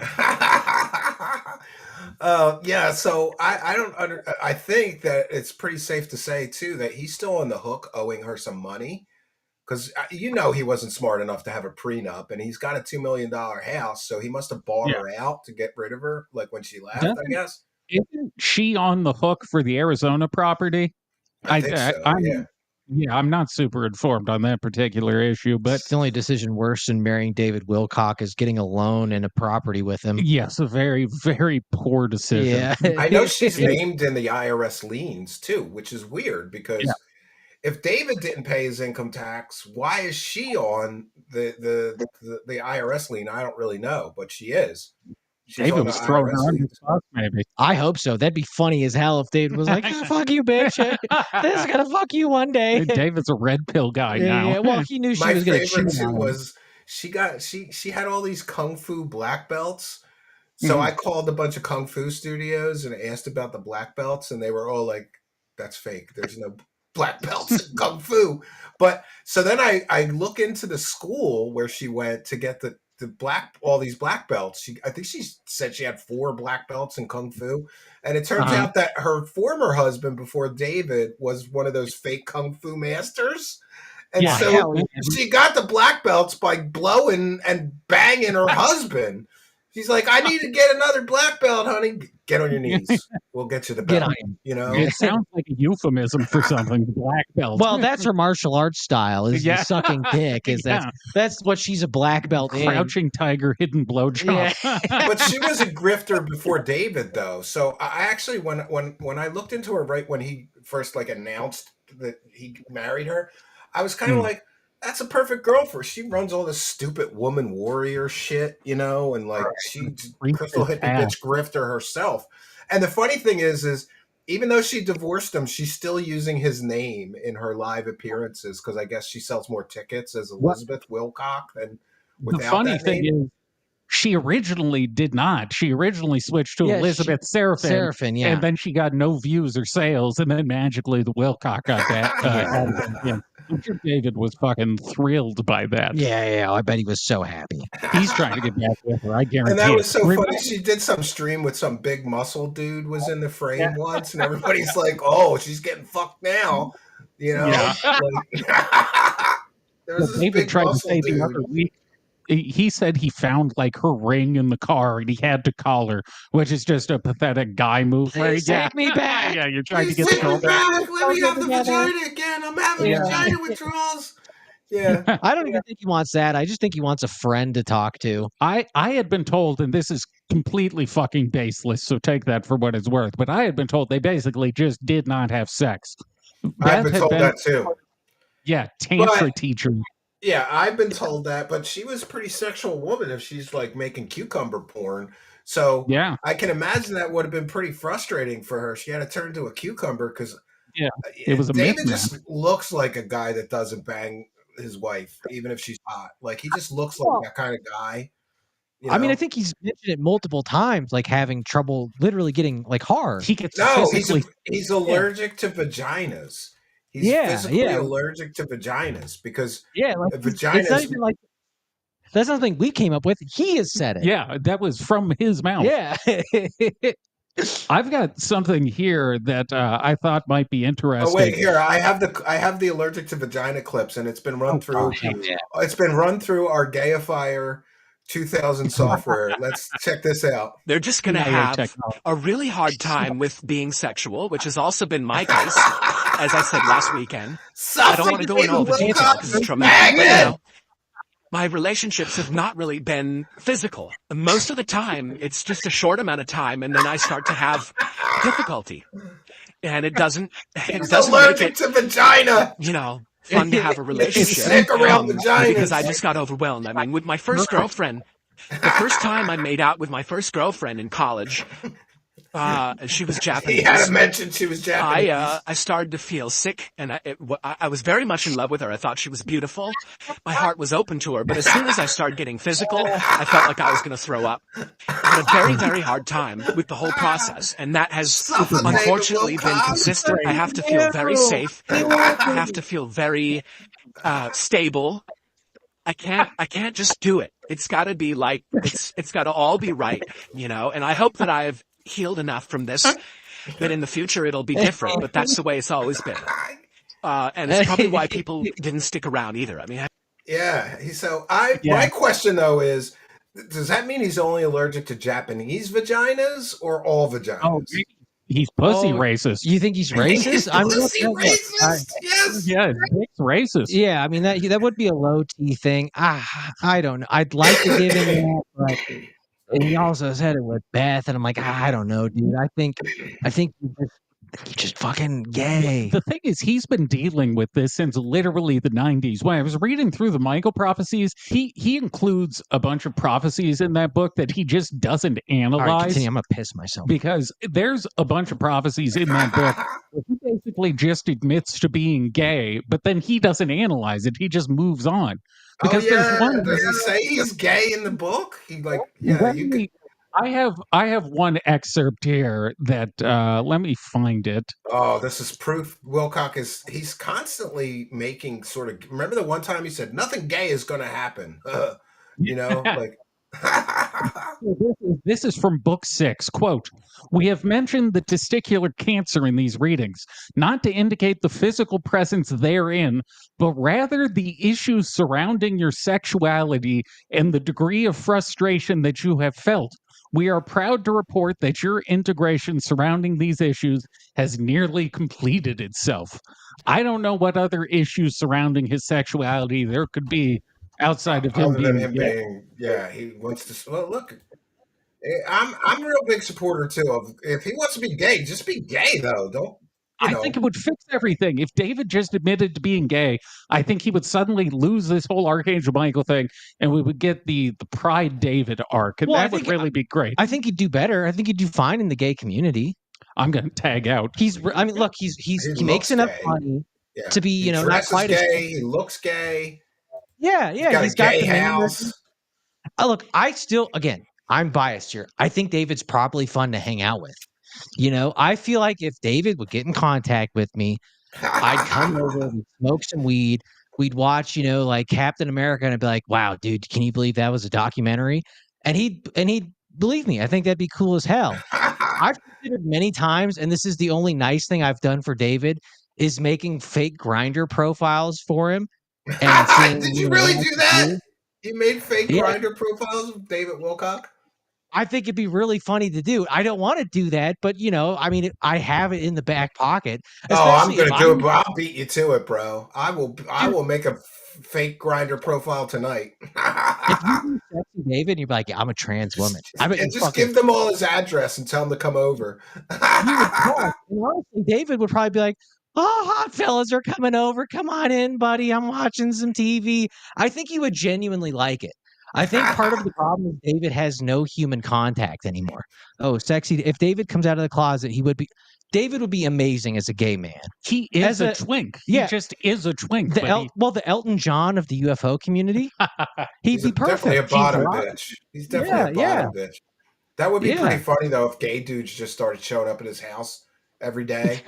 You know, it'd be amazing. It's better than sending pizza. Yeah, send homosexual. No, he's too paranoid. He would freak out. Oh my God, there's a gay guy here trying to call. Dude, we could get the 911 calls. There's a gay guy trying to fuck me in my ass. You gotta come quick. You gotta come. Back to the 911 calls. I think the silently the greatest hit of that was him calling to get them to get the fire department out to change his smoke detector. I liked that even more than the swatting. That is one. No, I love the phone call with the animal control officer. He's like, I'm on over 100 episodes of Ancient Aliens. You know, I'm really famous. He had to make sure that he told her that. Yeah. 30 seconds of the phone call. He's like, I was on Ancient Aliens. I'm very famous. I tried to talk to that woman. They wouldn't let me. Boulder County was like, no, you can't talk to an individual officer. You have to talk to the media relations person. I was so disappointed. I even tried to like slyly call and just ask for her by name to see if they would transfer me to her so I could get like some comments from her about her talk with David Wilcock, but I couldn't get through. I was very disappointed, you know. But yeah, what a crazy call. The smoke detector thing is so stupid. Like who thinks that? Like, oh, the smoke detector is going off. Like, I'll just call the fire department. You know, 911. I mean, I guess someone who isn't capable of doing literally anything in their life. I think it speaks to the level of narcissism he has, where it's like, I have an issue. I will take up emergency services to address my very minor issue instead of going to Home Depot and buying a ladder. Dude, do it myself. Let's start telling black people they can call the fire department. Yeah, I was thinking that myself. You always hear that beep. You always hear that beep. Yeah, I bust somebody's balls once that was a guest here once. I'm like, really? The smoke detector thing? Really? I didn't change it before the live stream? How can you live with that? My lizard brain would be going insane just listening to it. They're less developed than us. I will agree with them though that if you have super high ceilings, it's a pain. I have like 30-foot high ceilings in my living room. This cathedral weird ceiling. What a pain in the ass when the smoke detector needs to be changed. And painting it was a nightmare. It was just a total nightmare trying to paint that shit when we moved in here. I was like, my God, I'm gonna die painting the ceiling. You know, I kind of want someone else to call the fire department now and be like, my smoke detector's beeping. Can you come change it? I wonder what we could get away with getting them to do. If they're willing to come and change the smoke detector. I pay taxes. Come fucking change my smoke detector. Help me move my couch. Yeah. You don't even change a tire. You don't do anything about the crime. Like, can you at least come change the batteries? Could you imagine the fire guys that came and they were like, this fucking gay guy wants us to change his smoke detector. You know, like they're out in the truck together. Like, why are we here? Can't this idiot just go buy a fucking ladder? Like, could you imagine being on the crew that had to go respond to that call? Yes. I wish we had that video almost more than the SWAT call. The fire department doesn't have body cams. I tried to get it. I know, right? The fire department idiot wants us to change. I bet. David, do you think they literally were just like, are you kidding? I think David dressed all sexy for him. I think he put on the fucking the jacket. He did sexy. He fucking put on his bow tie. I think he had a sundress on. Fellas. Hi, fireman. Yeah, my favorite part was that the girl on the phone tried to tell him like that's not something we handle. Yeah. But he was adamant. You know, he got all upset. He's like, no, they did it for me before. They gotta come. It's life threatening. I can't. It's driving me crazy. That was the crazy part. Is in the call he admitted to doing it like twice before. Which, in his defense, don't do that for someone. Don't change. Yeah. Don't. I mean, like maybe the first time you're like, all right, maybe he's retarded. I don't know. He's like his wife is gone. Maybe he's incapable of doing this. But the second and third time, don't keep changing the batteries, dude. Like. Explain to him how to do it himself. Teach a man to fish. Yeah, at least one time, you know? You would think, right? Right? But that's the problem is everybody's coddled David now for so long. Well, he was a moneymaker for so long that no one wanted to tell him no. He was taking in millions of dollars. Yeah, actually, Stephen, you might know this better than us. Has the UFO speaking circuit taking a hit since David and Corey stopped being big, because they were. What a lot of people don't know is that that Gaia went and bought some of those bigger conferences. Like I think they Mhm. owned Contact in the Desert at one point, and Oh so shit! so by default they're going to push their two big stars. And I know for a fact that they put millions of dollars into marketing David Wow. and Corey Good. So what David and Corey Good were like an aberration. They were an artificially propped up, They were industry plants. They were literal industry basically plants. industry plants. Yeah. That's amazing. I actually didn't know that. That's That actually kind of explains way more, because they were doing like 500 to 1,000, like bigger than your favorite comic is doing. like mid-sized theaters. Yeah, they were doing legit like sellout crowds. It was wild. Wow. All right, them being in, that makes way more sense. Yeah, but they were artificially propped up with the money from Gaia. And Corey's such a moron that he thought he was such a big star, like not realizing that he was artificially propped up by a multi-million-dollar company to be this big deal. And I don't know why they would put that much money in, because he's got the charisma of like a rock. That guy, like, who thought let's put millions of dollars into this guy? Like, wow. I'm sure you've watched his more recent YouTube videos, but the last time we watched one, they're pathetic. It was boring. astonishing. You can't even make anything good out of it. I stopped because it's like they're too bad to make fun of. Yeah, they're not even fun to do anymore. Sad and pathetic. Yeah. Thank God we have other space weirdos, because Corey has fallen off. Well, his new scam is going to be that now it's not about secret space stuff. It's about paranormal activity at his house. And he somehow got his kids and his wife in on this new grift. And that's what this documentary that's coming out is like, him and his family's. And I know for a fact that both of his children are special needs. And that's a special kind of evil. Like, let's take my special needs children and make them talk about paranormal stuff so daddy can make some money. Imagine the coaching sessions, like, then tell them about the orb and the shadow people in your room. And, like, Jesus Christ, dude. He's such a bad person. I mean, that is just evil. There's few people I really have a genuine distaste for. I agree.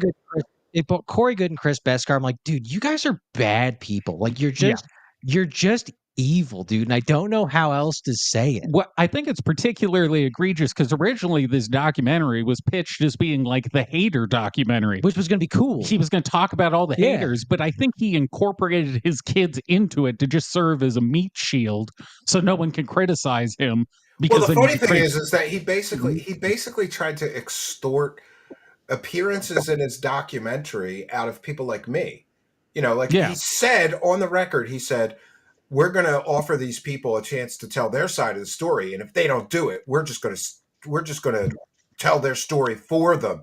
That's like, you're trying to twist. I'm not going to fucking help you make money, you moron. Like, I'm not going to be in your documentary, you moron. Where's our offer? I would have done that. I would have gladly done that. Well, the funny thing is nobody really got an offer. So his whole, for years, he hyped up, we're getting a reality show, the Battle for Disclosure. We're going to talk about all these trolls that try to destroy me and my career. I didn't get contacted by anybody, And the funny thing is what he didn't know is Darcy Weir and Spooky already a year before he started talking about his version of that documentary or docuseries, did a whole cross the country United States trip and interviewed me, Jordan Sather, Jay Widener, Leon Isaac Kennedy, and everybody else.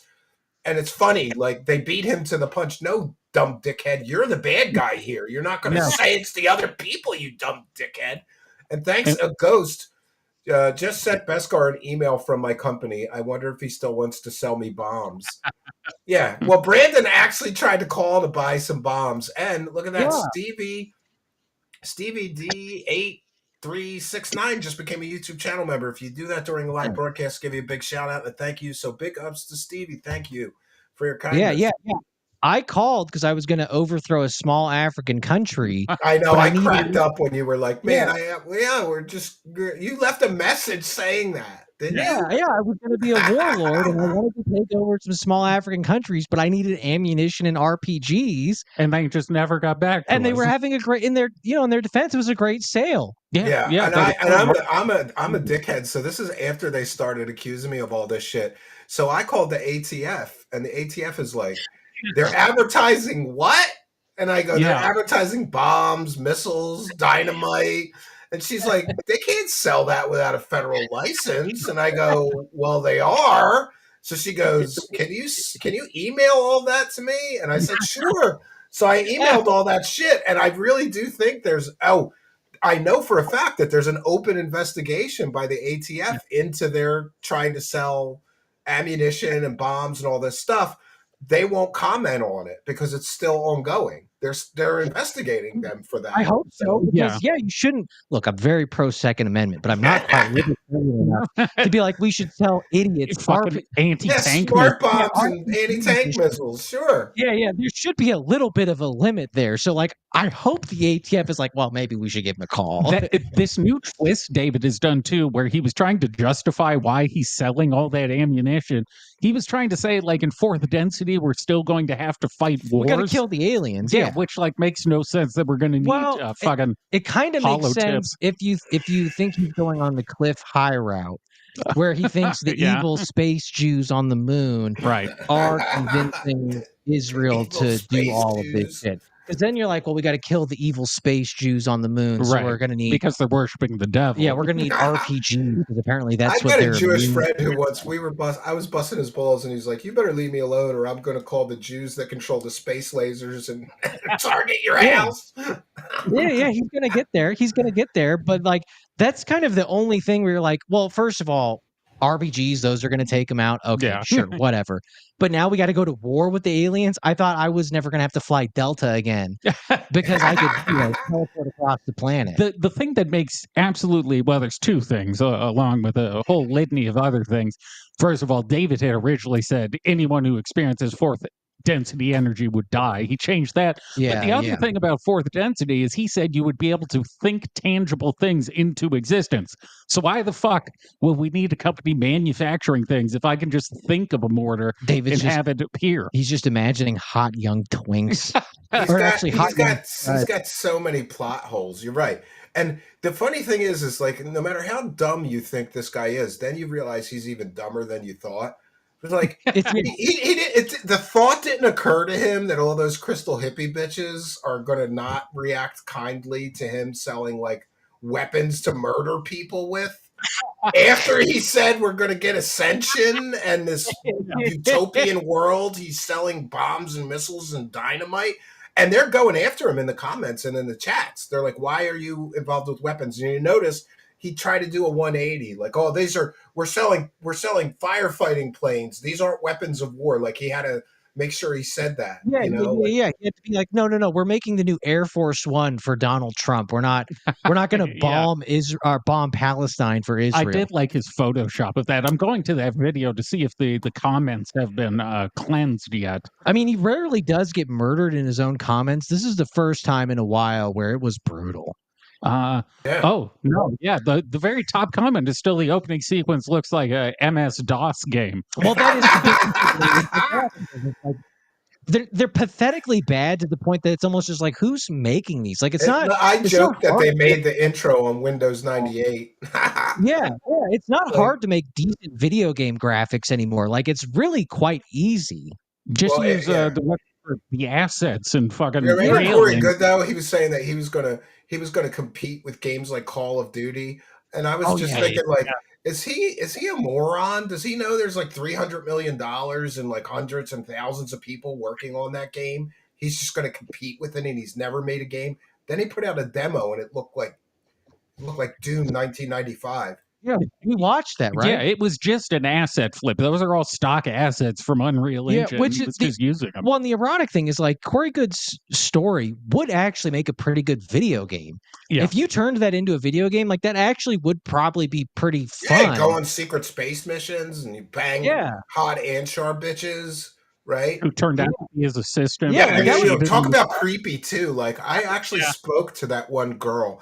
He's so creepy. He was going around telling all the crystal hippie bitch hot chicks, like, oh, the aliens told me that I have to have a child with a woman other than my wife, and that it would be the next Jesus and save the planet. So take off your pants and lay down. Like he was doing that. Like he did that to multiple women. And I was so mad because I had one this close to coming on my show to tell this story, but she didn't want to do it. Did you ever talk to Fit Kim Cohen when that issue? Oh with yeah, Emily I talked to her. Originally. She's a very busy woman. Like, God bless her. Yeah.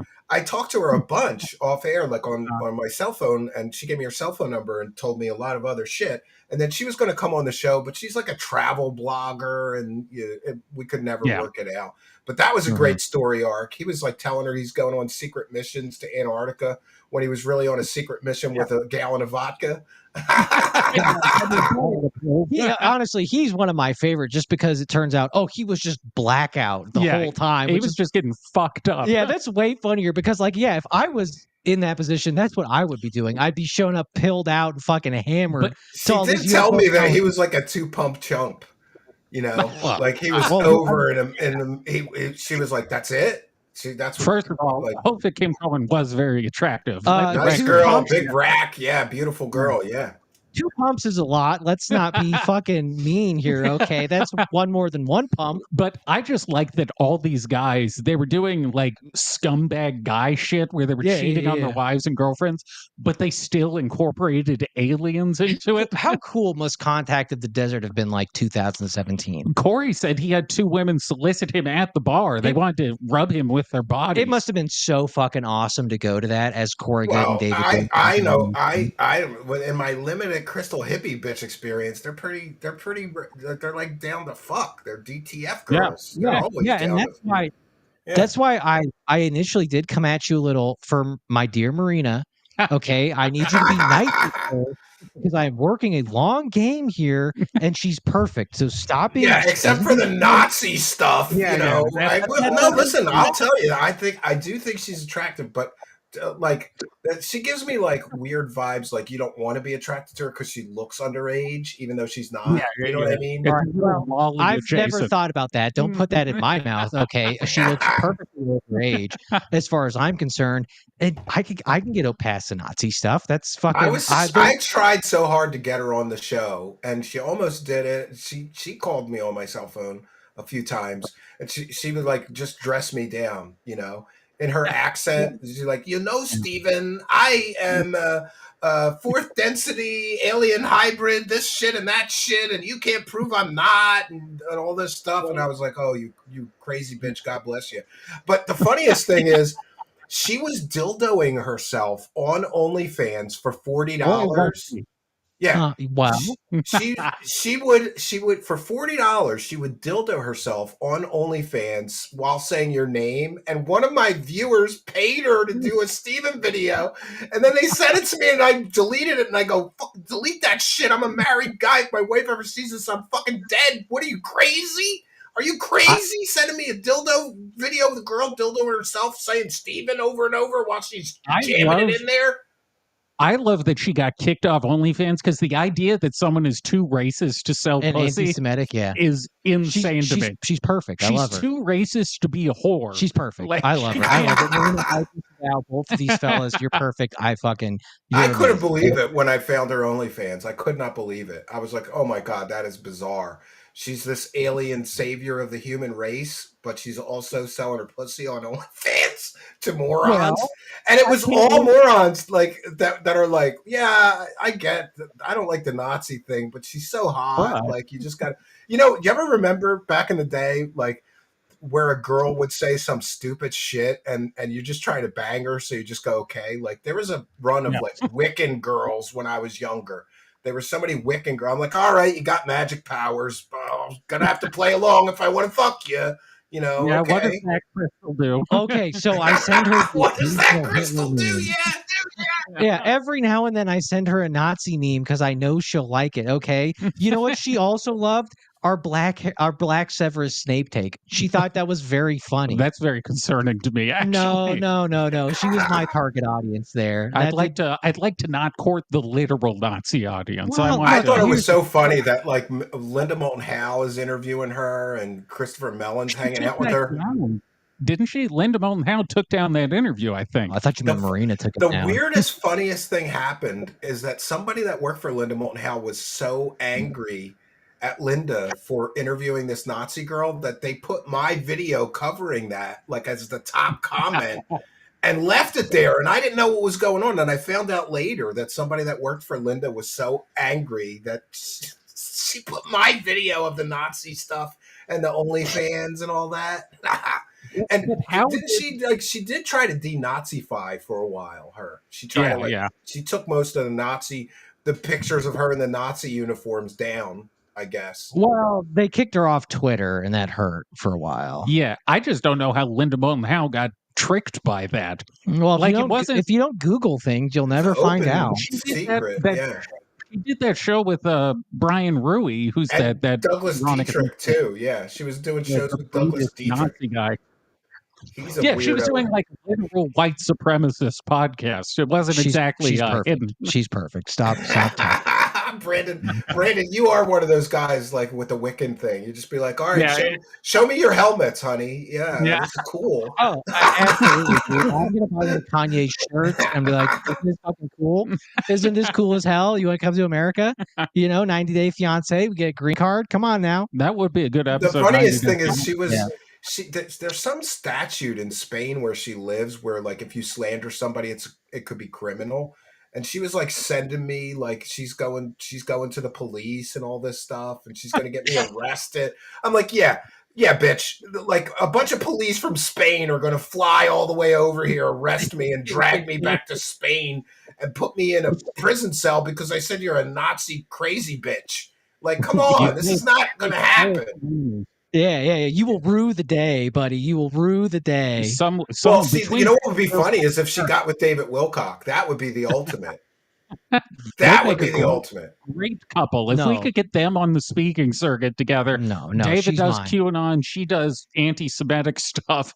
It's a match made in heaven. Hit him with the Sikh Heil. She might hit him with the. Let's talk about the anti-Semitic stuff because isn't he getting all of this stuff from like the David Icke kind of conspiracies where they're Satan worshiping blood drinkers and he's just full tilt. I don't even now.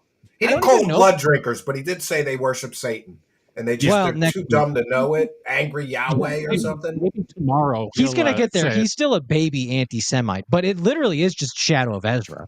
It's no one else because Shadow of Ezra is the only person he's ever talked to that's been even vaguely anti-Semitic. And this is the only, I knew it was in vogue when I started seeing the David. Thank you, Stevie. Change your smoke detector batteries. Yeah, good reminder. One for the goal. Thank you. Yeah. Call the fire department. They'll do it. But I think what happened is he started seeing the Nazi, like the anti-Semitic edits that they were doing of him, and he saw how many views they were getting. Have you seen these, Stephen? The one where they take David from Ancient Aliens and edit in like Nazi imagery? No. Oh, I gotta see that shit. Twitter, if you want to DM it to him, they're so fun, dude. They're so funny. Yeah, DM it to me. I gotta see this. We'll watch it. This is funny. We'll send it to you. No, they're great because I haven't even seen it once. I've seen it multiple times. It's been reposted. You want to find it? Just go to our profile and go to media and scroll down and you'll find it. Okay. Oh, I can do that too. Yeah, they've done it multiple times, and every time they do it, it goes like semi-viral and gets like 500,000 views. And of course, that's the only way David quantifies things anymore. So he's clearly probably seeing this and a little bit of Shadow of Ezra and going like, wow, I mean, I can't disagree with because he's in too deep with Shadow of Ezra. That's almost a real problem for him at this point. I love that guy called him insane. And he got all mad. He said we faked the screenshots. The Shadows of Ezra didn't throw him under the bus. Shadow of Ezra is the new Corey. The problem is Shadow of Ezra can think for themselves. And they are posting all this stuff. And because David has decided that, he kind of just has to go along with it. And he apologized for not being meaner to the Jews. Did you see that? He was for a while. That was his caveat, is he was kind of playing off it, be like, well, I don't quite agree with this, but yeah, this is what the Alliance is saying. Yeah, some spiritual guru too, and then they've been saying it long enough now that he kind of has to go with it. And it's really it's putting him into the perfect ending place for him, honestly, because anti-Semitism is probably the only thing he could get demonetized for on YouTube at this point. Well, And you would think he would get demonetized for the medical disinformation. Like he's telling people to take horse paste. Yeah, that too. I mean, he should have, again, he should have been I demonetized. couldn't find it. I think it may have been deleted. You can probably just Google David Wilcock. Yeah, I'm trying to find it too. I don't see it. David Wilcock synagogue. Synagogue of Satan, maybe. There it is. Hell yeah, dude. It's from Instagram, so just yeah, there it is. Yeah, okay. This is you gotta send that to me. I'll share it on screen. The best part is it's an old video of him. It's not even a new video of David, so it's just something they've someone randomly found and has repurposed into a there's no other way to describe it other than a literal anti-Semitic propaganda. It's incredible. Wow. And look, if Marina's listening, I don't know that he's wrong. Last minute Lacey, can you send that to me on Twitter, the link? I just sent it. Just sent it to you. Oh, okay. Good. Last minute Lacey with one for the goal says, good show tonight. Hello, Stephen and Hidden in Plain Sight. These are the fellows that made up the nickname Corey Good for Nothing. I used to call him Corey No Good because that sounds like the same too, right? That's great too. He has such a perfect last name to do puns with. Yes, it really writes itself. So is Wilcock, right? Like loves cock. I mean, right? Honestly, David's name is almost too easy. That's not even worth doing. It's a layup. Yeah, I can't even play. There's nothing. I couldn't do any better than his actual last name. It's a layup line. It's not even a layup in the game. There's no defense. Yeah, you're practicing. Oh man, yeah. Oh, I did see this. The Synagogue of Satan. Oh my God. Yeah, this has gone viral multiple times. Now, I don't know what he was actually talking about in this. I don't know that it was actually. I think he was talking just about.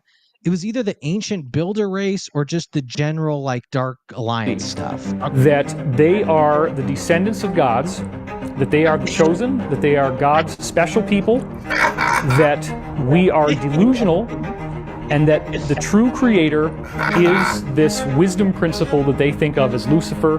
That wisdom principle gave us ancient mystery school teachings, and that the enemy, which they call Adonai, the adversary, which we would call the Christian God, came to try to defeat them.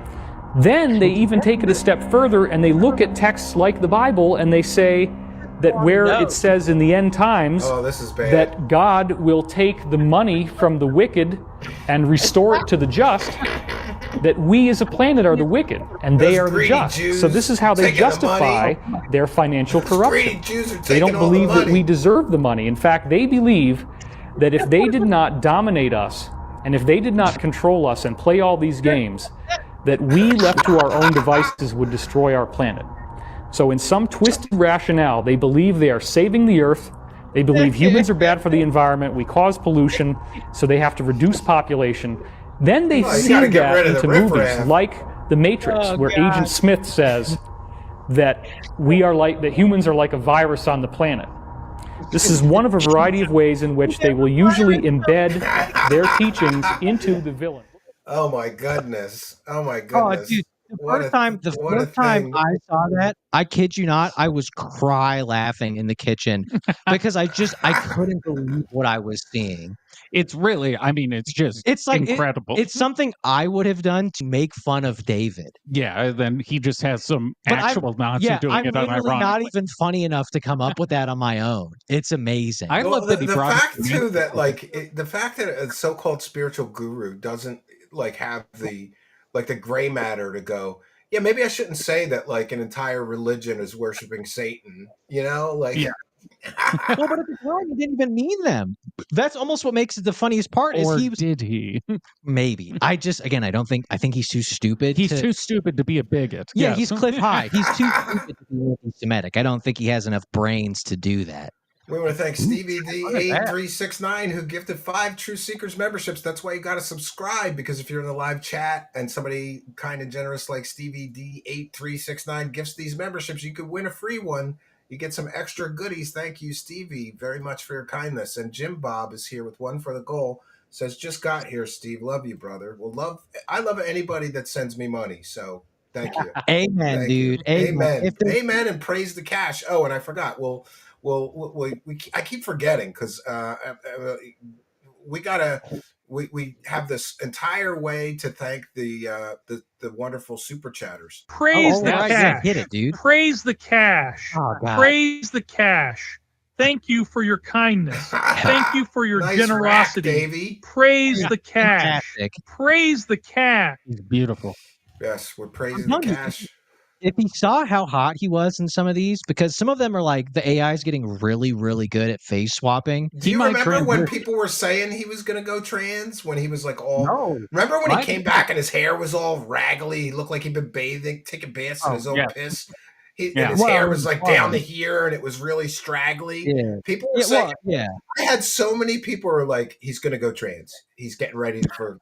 Oh, that's funny. He's getting ready for the bottom and top surgery, I guess. I don't know. I think we'll get there. I think at the time I was just, because I've gone crazy, I was like, oh, he's lost it. Yeah. He's like, he's isolated in the middle of nowhere, in the forest. He's talking to the squirrels. I was like, oh, he's gone. Like, again, David may crash out again, but he really can't actually go crazier than he did go during that period. I think we get a I very think he can. chance. Yeah, I think there's an off chance that during this deposition arc, he may freak out and like fight a cop or something. Like he's going to say they're a government agent. Maybe that's like there's more consequences. I mean, Potato Sack is pretty low. Potato Sack talking to the squirrels, thinking you're going to be king of them, is like that's as crazy as something really possibly gets. And did you guys see what he's like? He said he's such a moron, and I don't think he's hired a lawyer yet. I don't really think he's hired a lawyer. The first thing a lawyer would do is say, "Don't speak about any of this." Yeah, shut up. Yeah. Don't speak about any of this publicly. But this moron says, I gave him 12,000 pages of my personal communications between me and Corey Good. You don't think there's something? And he didn't even read it.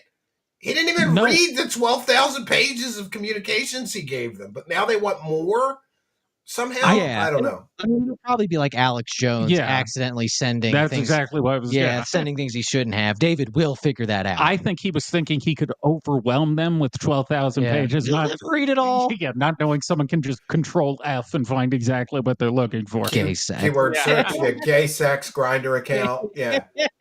That is what I did to pull those quotes from Michael Prophecy is I literally just went to my Google Doc and control F gay.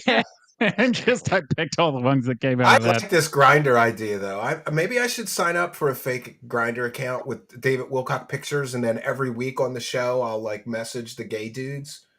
Dude, you'll crush. Honestly, they're very well. David's date of the week. Yeah, you could bring him on and kind of do like a dating game. You could do like the passport thing where you can set it up to like his general location, but not his actual house. Or it could set up meetings in like mall bathrooms. Like wherever McDonald's, whatever you want, any location.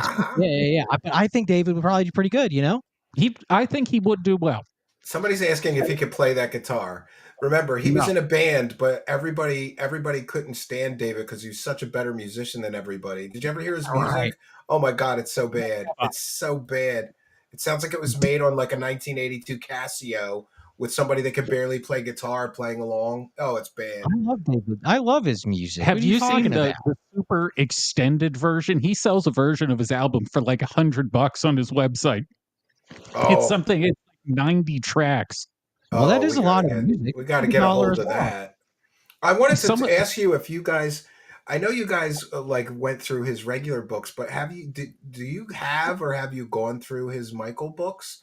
Because every single one. Oh, Perry is. I tapped out hundreds of pages of notes. I couldn't do the Michael prophecies because one, I did Awakening in the Dream, and it's like I can't read this anymore. You'll turn retarded if you read any more David Wilcock. I didn't turn retarded. I literally felt brain cells dying off as I read it.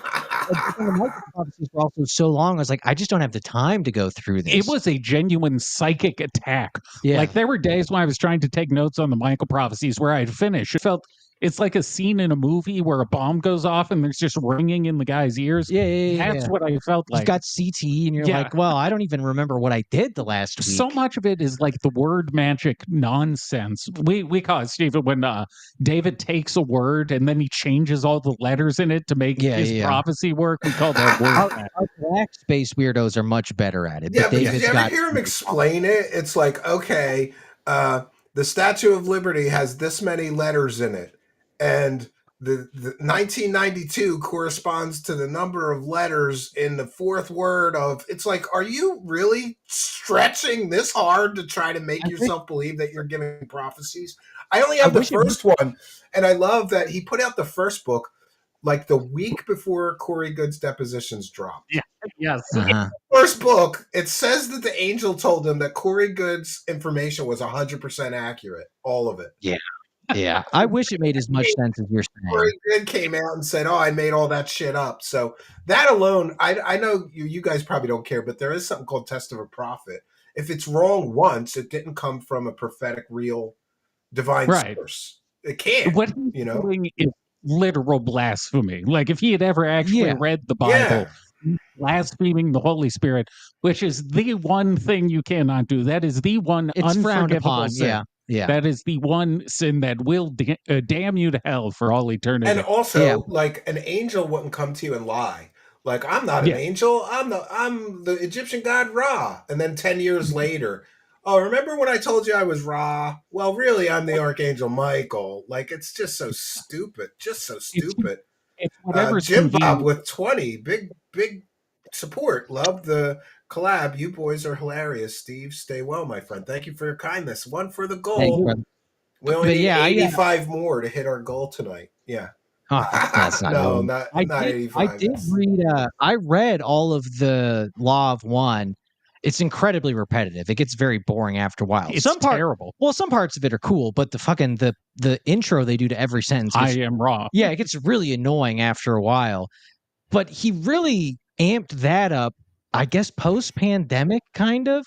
It had been Law of One. It had been kind of an underlying thing, but I feel like post-pandemic, that became all it is. And if you read about how they do Law of One, it's like, well, we had this chick and she was laying at like a 45-degree angle with the Bible open to this specific verse while we lit four David candles was that woman's house bitch. Did you know that? Yeah.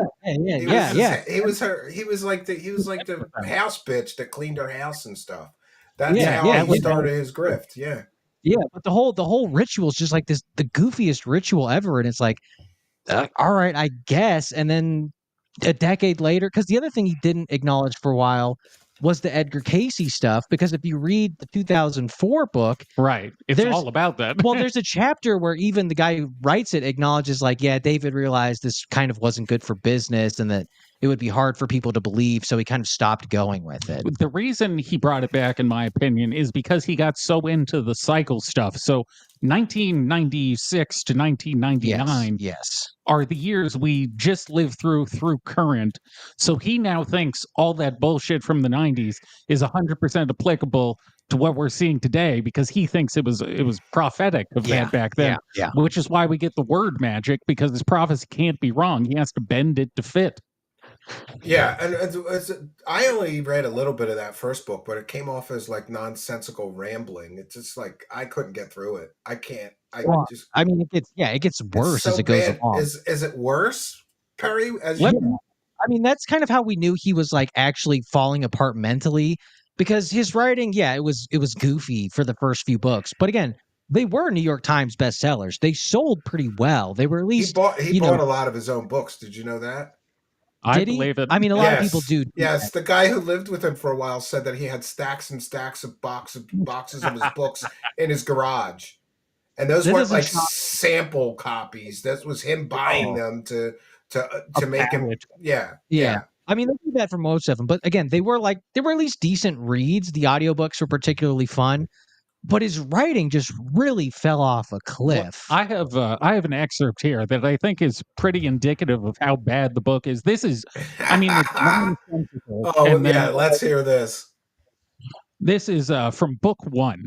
Quote, by 2010, germs will have rid the earth of many problems. Overpopulation is nothing to scoff at. And then here comes the analysis. Scoff at sounds like cough at. We could thus rephrase it as overpopulation is nothing to cough at. This is a shockingly direct prophecy of COVID in 1996. The mystery deepens when we notice the two places where the wording is awkward compared to what we would expect. The first is the two-word phrase "have rid." This would be written in correct English as "have ridden." What a stretch! It's amazing. Know, it's amazing. Michael knows that. So now we have to look for a code. The odd wording does suggest a deeper code is at work. And within have rid, he has now combined have rid into one word. So it's have rid. We have the last three letters of COVID in the proper order.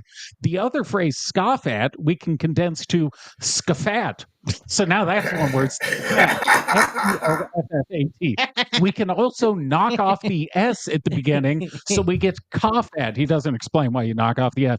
This sounds vaguely like COVID with Cough the T aspirated consonant. Well, like you're going to cough if you have COVID, for sure. You know, this is what I'm saying. It's like you guys may not know this, but I had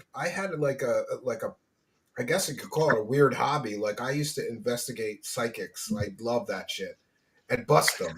You know, like one time, me and my wife, she's my girlfriend at the time, we went into a psychic, and I said, whatever I do, whatever I say, just don't contradict me. And she said, okay. So we go in and we sit down, and I'm like holding her hand, and I kissed her on the cheek a few times. And this psychic starts telling us about like how many children we're going to have and all that stuff. And I said, well, that's weird. Are you sure? And the psychic's like, oh yeah, you're going to have 4 children together. You're going to be very happy. And I go, well, that's really fucked up. And she goes, what do you mean? I go, that's my sister. And then of course she starts backpedaling and shit, you know, like I love doing stuff like that. Like I used to ask about my 2 daughters that I'm estranged from. I don't have any daughters, and see how long they'll talk about my estranged daughters and what they're up to in life, and you know, and my hope for reconciliation. So, but my point is that there are some very good fake psychics that are very good at cold reading and making you believe that they are actually, you know, telling you the truth or have some psychic insight. This is one of the reasons I'm so fascinated with him. He is like the worst psychic I've ever seen. He sucks. Yeah. The 2000 predictions and the boldness of the predictions. Like, where's he getting this from? We're all going to get superpowers when this date comes, right? And then it didn't happen. He scrubs his website and he pulls the same scam leading up to 2012. And, you know, then he had to go get Corey Good because that grift fell apart and he was depressed, apparently, about the 2012 predictions all failing. And Stevie says, I'd love to see you guys do a Joe Rogan show. He called Wilcock batshit crazy to Greer on his show. Yeah, he's not a fan. He's not a fan. And Last Minute Lacey says, is David Wilcock going to do a deposition? What will he tell the judge about the Archangel Michael? Will he say he is truly talking to an angel of God? I mean, probably. You know, it's funny, when he started threatening to sue me, I did see a lawyer, and the lawyer was like, wait, this guy's telling people that he takes baths in his own piss to get superpowers and he talks to angels, and you're worried about a lawsuit from him? I'm like, I'm not really worried. I just want to know what my options are. And he said, the options are that you go into court and you humiliate him in front of the judge and the jury for all the batshit crazy shit that he said. And then you tack on, besides all that batshit crazy stuff he's saying, he's also saying that, you know, he said he would do this.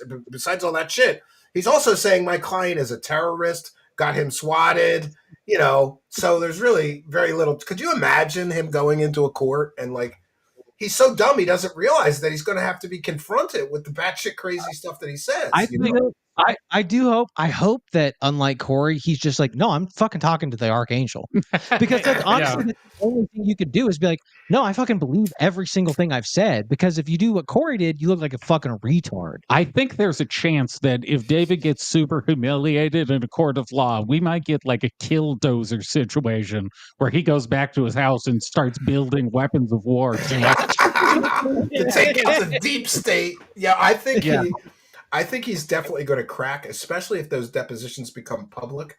And I don't know why, but somebody has told me that Gaia won't allow the release of the depositions, but I don't think that's accurate. I think if it's in the I've courts, heard that too. There's we're at always least going to get a transcript of that deposition. I think we can at least get a transcript, but they may not videotape it. You know, I feel like calling Gaia and saying, like, listen, if I spring for the film crew for the day, can you give me a copy?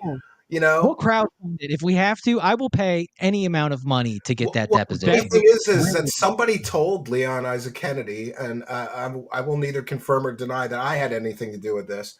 They weren't going to film Corey, and a few people got to those plaintiffs and said, or defendants, and said, "Are you nuts? Film that. It's only $200 to get a film crew there to film it," and they did. And then we got the depositions. Jim Bob with 5 says, "The stupidity has expanded. Ignorance has replaced intelligence." Love this combo. Oh, thank you, Jim Bob. That's one for the goal.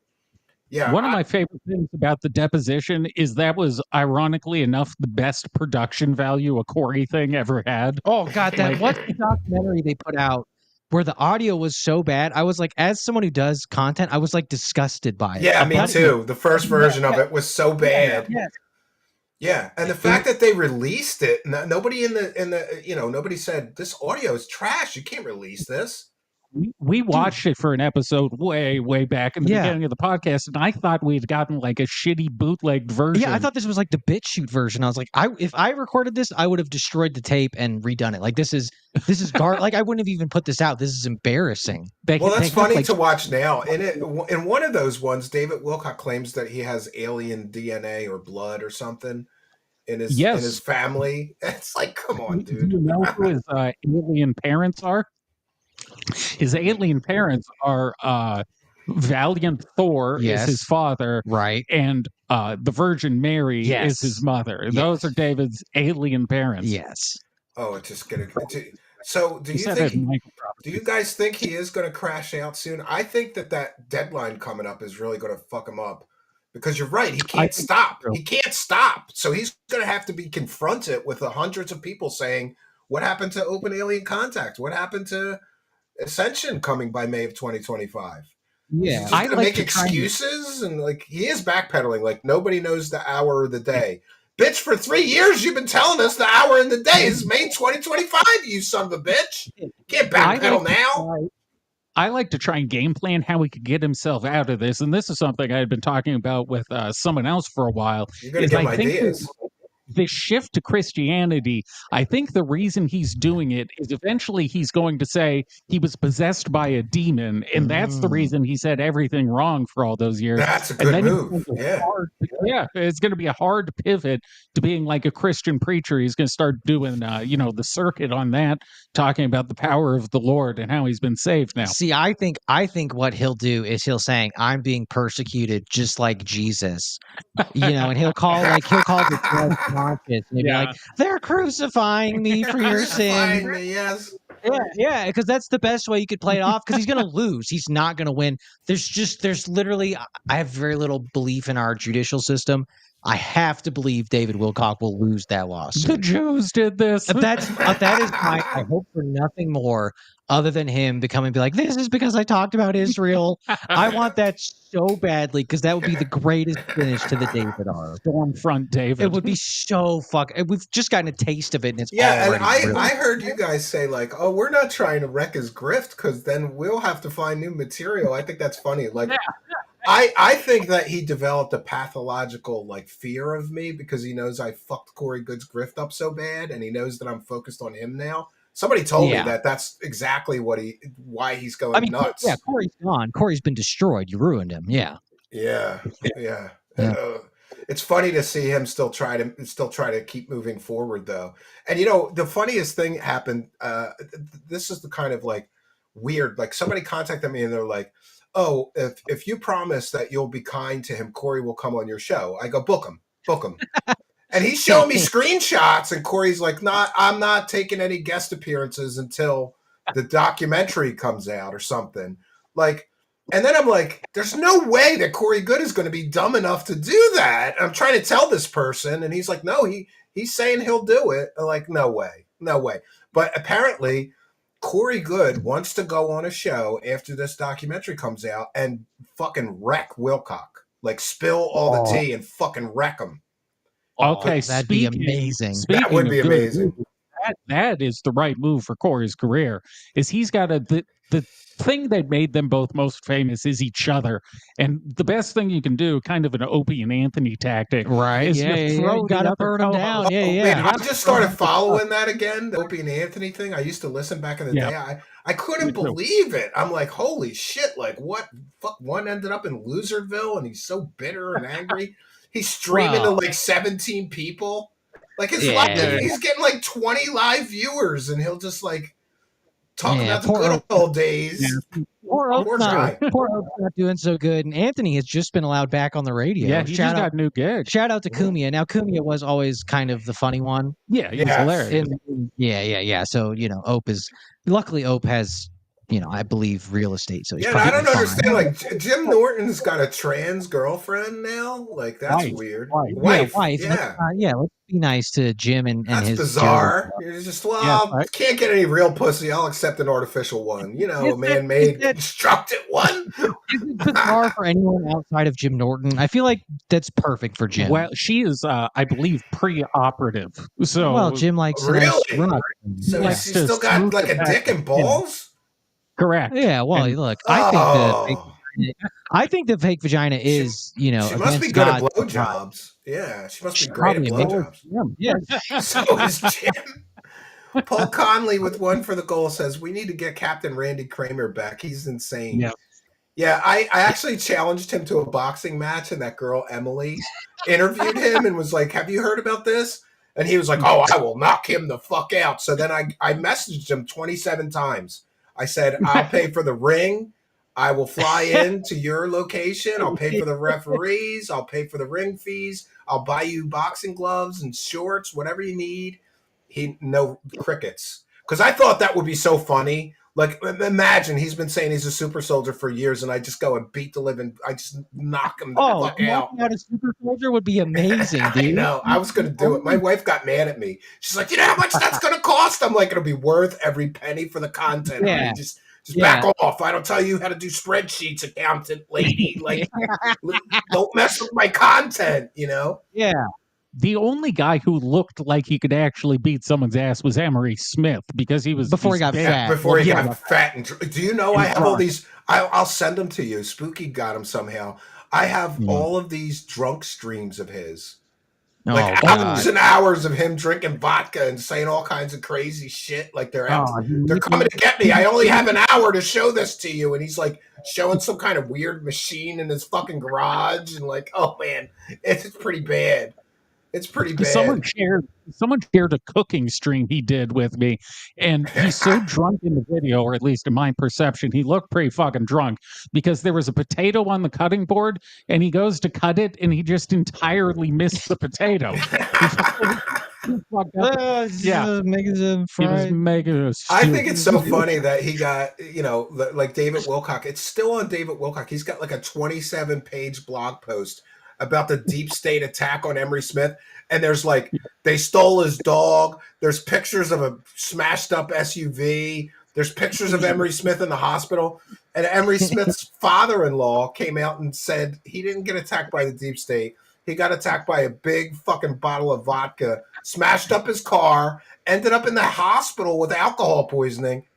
And David Wilcock has still got that on his website. Like, he's still there. Dude, that's so with cool. The PayPal pledge, like donation button. Yeah, the deep state fucking attacked me. You just fucking blacked out, crashed your car. Wasn't there a story of Corey also ending up in the hospital for alcohol poisoning? I don't remember if that was the airport story or another one. No, I never heard that. I never heard about that. I had heard one of the times he no-showed, and David had said Corey got like poisoned or something. I heard that that was actually him. I have no idea if that's true. Troll wants me to make an AI where David smarts off to some Hell's Angels and gets his butt kicked. Well, David has 5 black belts too.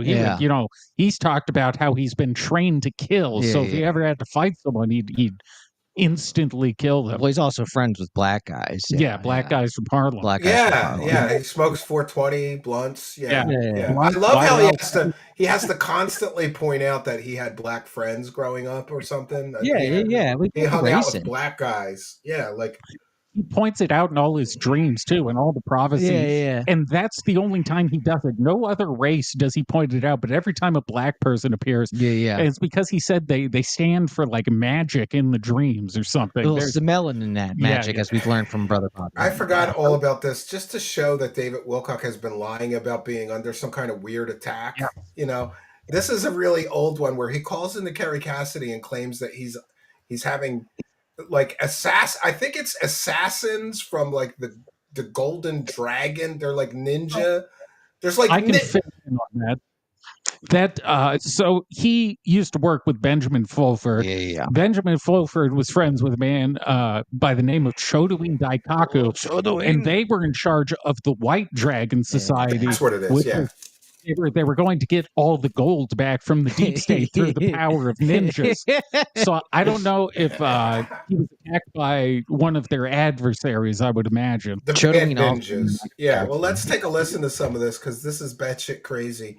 And this is 2011, he was still saying, oh, people are trying to kill me. Forward with the British Empire, secretly run by the Rothschilds, working as a proxy where they knew that 85% of the world's gold was contained in Asia.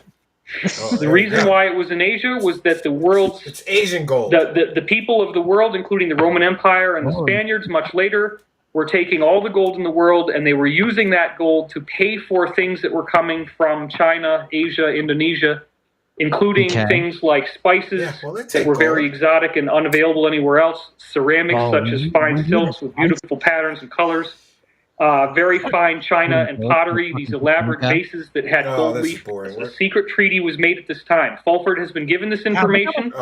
He's not apparently used about 90% of the information that these people have been giving him. I don't know why, but it was given to me, and I'm trying to give it to you as fast as I can right now. In 1921, the Bank of International Settlements was created. They created a plan, a very secret plan, in which all the gold in the world would be confiscated and put under deposit secretly. Oh, it's a secret. That did occur.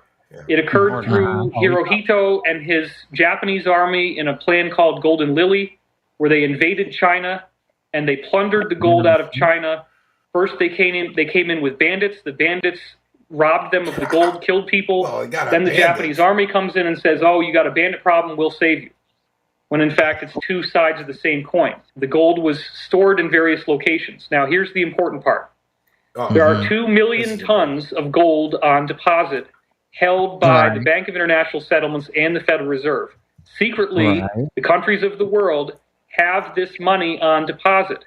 The amount of money in actual terms of the spot value of gold, based on my calculation of the spot price of gold as of 4 days ago, the amount of money that they actually have is $11 million trillion. 11 million trillion. Everything you think you've been able to get that and invest it in this Stavati, right? Where does he start crying? Do you know, Perry? Does he start crying like halfway in or something? I was going to ask you, is this the one where the backstory is he thought someone was coming to kill him and he had to call in and give this important information to Kerry Cassidy? I don't remember the timestamp, but if you send it all comes back to he does cry.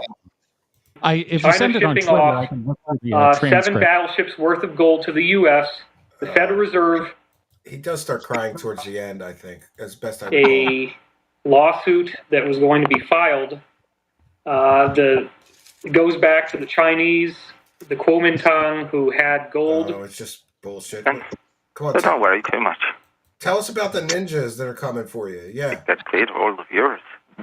And all the folks out there that are listening in all the communities that we all know about. Someone from China? Would it be helpful if David were to type into the Skype here a phone number where you could reach this contact? Well, it'd save me looking up in the phone book, Lassie. Oh, ninja. This guy's going to save him from the ninjas. David, if you're able to type into that information, I think that would be very helpful. Okay. I have a theory on who this is, and I believe that person may be standing by. if they're not standing They're by, gonna save them if from the there's a way for you ninjas. to make that possible, or if somebody else who's with you can do that, that'd be great. Well, this person would not come on the air, but I'm sending I you the totally understand that. It's all right. Okay. I've interrupted my humanitarian work here. And Oh, come on. Dude, him can and too. Carrie. If not, we can probably post-produce this after the live show and bring the levels up so everybody will be able to hear this. Oh, he's yeah. very concerned with the levels. Yes. The It cinematic is true re-upload, yeah. that I have spoken to people all across the spectrum at the very highest levels Yes, he's got those every insiders. part I of believe this that. cover-up. What this caller has notified us about is that there is much more gold even than what I was referring to on the show just now. Get to the ninjas, David. On it. Can you elaborate, caller? yeah, look, we've got a simple rule. If you fellas all just tell the truth, Hey, don't is that embellish. called Tell the truth. Yeah, Don't yeah. come around the world that people you don't even know. And give them to someone. Come on. I'm sorry. I should have When failed this the ninjas. economic system is changed, the average person's prosperity will dramatically increase, and this is what we need to do. We need to do this in order to get disclosure. We need to do this in order to reconnect with our galactic family. Oh, We of need to course. do this to inherit the golden age Aliens promised need to the gold. us in so many different ancient prophecies. Okay, thank you, David. Caller Anonymous, can you address what David has just said? Because I think you have a different point. Oh, come on. Where's the ninjas? This lawsuit is trying to do. It's basically trying to change the geopolitical order, change the financial system, change the way it's run, so that there will be much more prosperity freed up for the average person. Oh, that's Hey, boring. get fucking Like a Nazi darling Eddie. little boat. It talks about how to. All right, I'm sorry. I can't find it. I thought this is the one where he talks about the ninjas. They're I thought it was. Well, I don't doubt that he cries. He cries a lot. There was one Yeah. where he cried about his brakes being cut too. Yeah, that was a big. Summation of what has come down, what has gone down here, and maybe if there's anything that you need to tell people about what you're going to write in part 2 that needs to be reiterated here, please do so at this time. Well, Gotta hurry up. The ninjas. I are just coming. want to thank everybody for caring about me enough to Oh, here it Here is. it is. send in all these letters that I've received. And He's crying. The ninjas are gonna get me. I didn't know if this would ever happen. I think maybe I've lived my life with so much trust in the safety The ninjas are gonna that I have. I never expected I would actually get a death threat like this. There you go. Maybe that's why. he Look, I named know the that there's people who Yeah. probably are going to think this whole thing is some elaborate game that we're playing or that it's fake. Yeah. There's 3 that think it's fake. Yeah, maybe. I don't know what to say. I'm not comfortable posting any comments on my website of people being sarcastic or Oh, acting like this is a joke or that I made it up. Who would act I only heard about this, I don't know, like barely an hour before this radio show started, so I haven't even really had time to think about all this. right. Right. The ninjas are coming. I just, in the unlikely event that something does happen to me, I just want to tell you listening that I love you, and I have always done my best What a fag. Just to try to crying bring because the you ninjas are gonna get information that will help you to be a more loving person. You gotta be more loving. And 'cause I the ninjas love are this killing planet, you. and I love the people, Oh, the ninjas are and I want to coming. see the world improve. I really feel that we have all This suffered, is Lou Gehrig's speech. and there's been a lot of fear, Yeah, we're suffering through his and I have worked standards. very hard to create hope and to create faith, Oh, and yeah. to help us all create the future that we deserve to have. You deserve that future. I'm so And I gay. didn't expect I'd be interfered with like this. I don't want to, I gotta get I over don't here and believe in suck some fear. cocks. and I've always said that I would rather die once at the hands of an assassin than die every day in fear of assassination. Oh, yeah. I will do my best to pull myself together, to not David, take this David, let me say that I have gotten word that the people who did threaten you will have gotten the message very, very loud and very, very clear. Yeah, she's going to help them with their superpowers. From the people that delivered the message on our show with you today through Anonymous. And there were some key phrases there that made it unmistakable to those who are in the know, so to speak. Mm-hmm. And that you are watched over and that you are safe.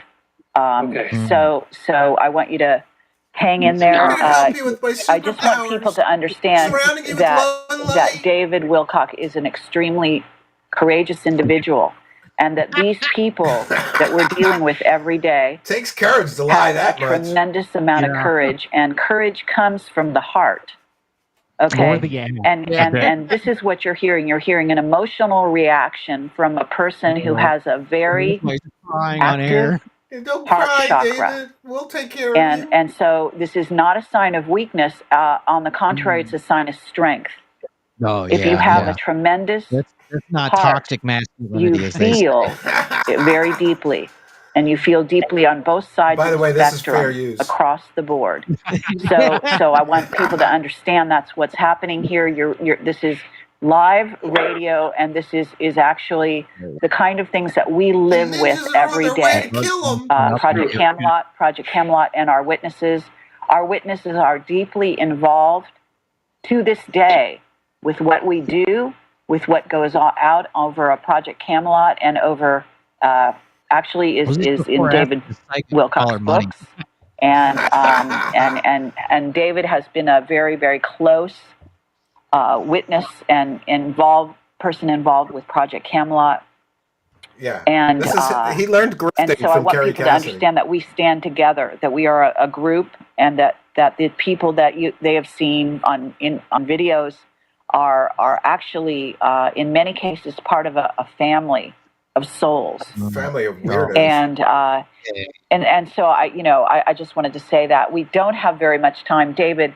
If there's anything in terms of data that you need to say in the next, you've got like 4 minutes to get it out there. Aside from this situation, in terms of data, is there anything that you need to say right here and right now that people should know about? I don't know. Yes. Many of these underground bases were completely wiped out. It began on the day my book came out with one in Virginia and one in Colorado. There have been many more that have happened since then. A lot of it happened at the end of the month of September. The 2 drones that were taken over, one in Iran and now another one yesterday in the Seychelles, that is an ongoing part of this extraterrestrial initiative. The extraterrestrials apparently took over this drone. That drone was never supposed to be found. The Iranians now have it intact. That was given to them by extraterrestrials. Going to be attacked by alien the drones implications of that are very vast, and this is another article I needed to write, and so I will say it right now. That drone has the most advanced guidance systems of any reverse engineered technology on Earth. It was completely hacked and overtaken by extraterrestrials. Oh, that's where Stavati got the technology from David Wilcock finding out about the drone. Oh yeah, this is terrible. I'm sorry. They're throwing stars at David. That's some definite slop there, boy. That's some slop crap shit. I love crying David, because the last time he cried is when he was reciting the plot of the Matrix, and he realized he was Neo, and that brought him to tears. It was like mid-sentence. Yeah. A bunch of people calling Barack Obama the N-word brought him to tears too. Remember? Right? ML with one for the goal says, all you guys need is that Neanderthal Nino Rodriguez here. David would definitely come with his cucumber. Yeah, that guy's a moron, right? I'm not talking any more smack about Nino, because he is a heavyweight champion and he could literally beat me to death with his bare hands. He occasionally appears on some Blaze shows. I do like Nino Rodriguez. I think it's the CTE. It's not his fault. Okay, he took a lot of blows to the head. It's ninjas. KMM177 with 8 for the goal says, turn this super chat into $10,000. $1 for spaghetti, $1 store for tomato sauce. Dinner with Steve. We're joking because I don't know if you know this, but Stephen Greer charges like tens of thousands of dollars to go to one of his events. And then there's an upcharge to have dinner with him. And at one of the dinners, it was just spaghetti with sauce. No meatballs, no sausage, nothing. Just spaghetti with sauce. So big spender. Cave Teeth with 10. Stephen is working with the Rothschilds. He's covering up for the big alien corporations. If we don't stop him, we'll all be mining gold for ancient aliens for life, dude. Says David Dilcock. Littlecock. Yeah. Hey, it's just Yes. It's just ridiculous. Like do you guys have the same thing? Like you can't Wilcock is like it's like a driving by an accident, right? You can't help but look and see what's going on. Like you just every time I think it can't get stupider or wackier, he finds a way. He finds a way. He always finds a way. Yeah. Yeah, he's almost too stupid to believe. Yeah. I've been calling it the retard safari recently, where I feel like I'm watching like just a majestic animal make the wrong decision every single time it has the chance. Yeah. Just every single time you can do the wrong or stupid thing, he finds a way to do it. Not only do it, but to kind of supersede my expectations and go really above and beyond. Yeah, I mean, there's a reason we've been doing it so long, because he just keeps getting crazier. And it's also like there are days when, like, we're in a psychic war with this fella. Yes. And sometimes I'm like, he's winning. He's wearing me down. Dude. I want to tap out. I want to fucking tap out, but I can't. Yeah, and you guys still do your shows the way I used to. I used to like go through the whole stream as long as I could stand it for like 2 or 3 hours doing the commentary. It's much better now that this Macario is cutting all the craziest clips. Yes. Thank you, Jim Bob, with 1 for the goal. I'm off to bed, had a solid laugh. Love your guests, good times. Go subscribe, Jim Bob. Everybody should subscribe. Yeah. Yeah, no, he's definitely worn us out, and I think there was a time the Shadow of Ezra stuff was when we kind of just started having to tap out because it was just the same every week. Yeah, we don't watch the full thing anymore. Q-Tard posts. Yeah, you guys do like an hour of his stream or less. We watch usually the beginning and then we jump around after that. Yeah, and for the last part, we went to Macario's clips for what'll be next week's episode. But no, it's you can't submit yourself to that. It's mind numbing.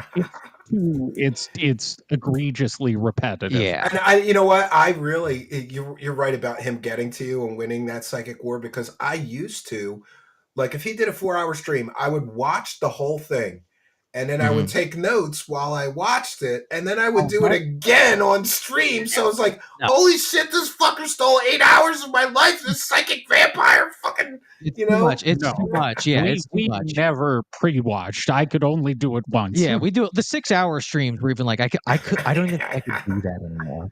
Thomas Robinson with 1 for the goal, protecting aliens since 1947. Yeah, I mean, where do you go after you said, okay, I got butt banged by reptilian aliens, and then they ate me, and then they killed me and brought me back to life. And I'm also talking to angels, and I've got my rape pajamas here that I've been saying. Like, it can't get any dumber than this, but then it does. It always does.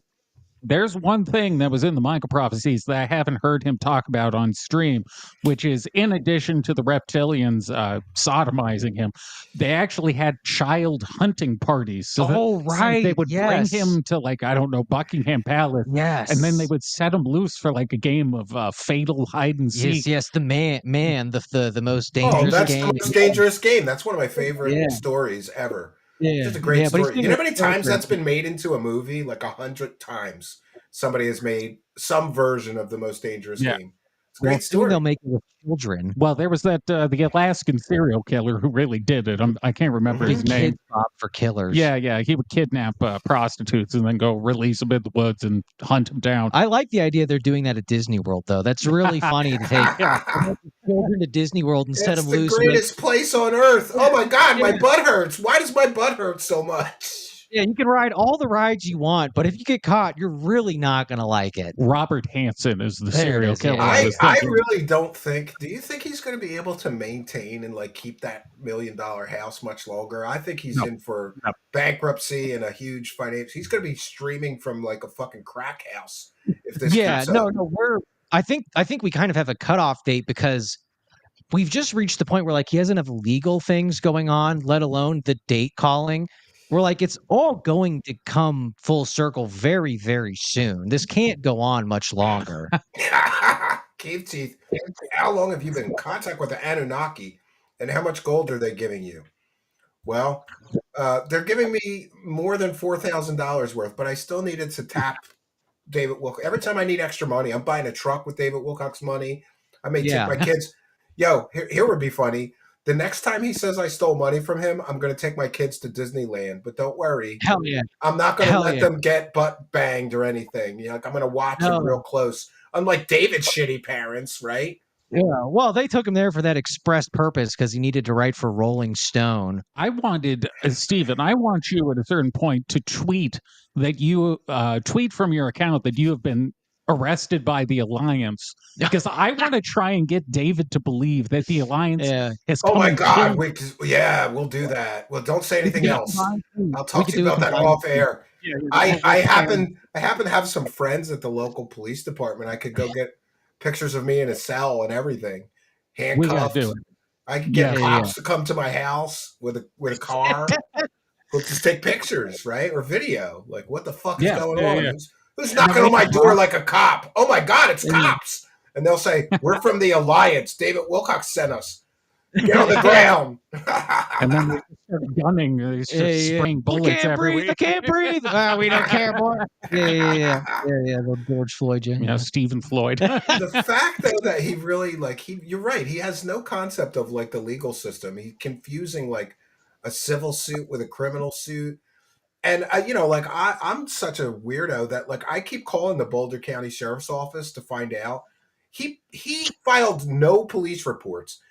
He's claiming that he's being terrorized, stalked, threatened, extorted from, death threats, stealing and then remember he changed it. Now it's like first I stole 4,000, now it's I stole 7,000 and tried to steal another 4.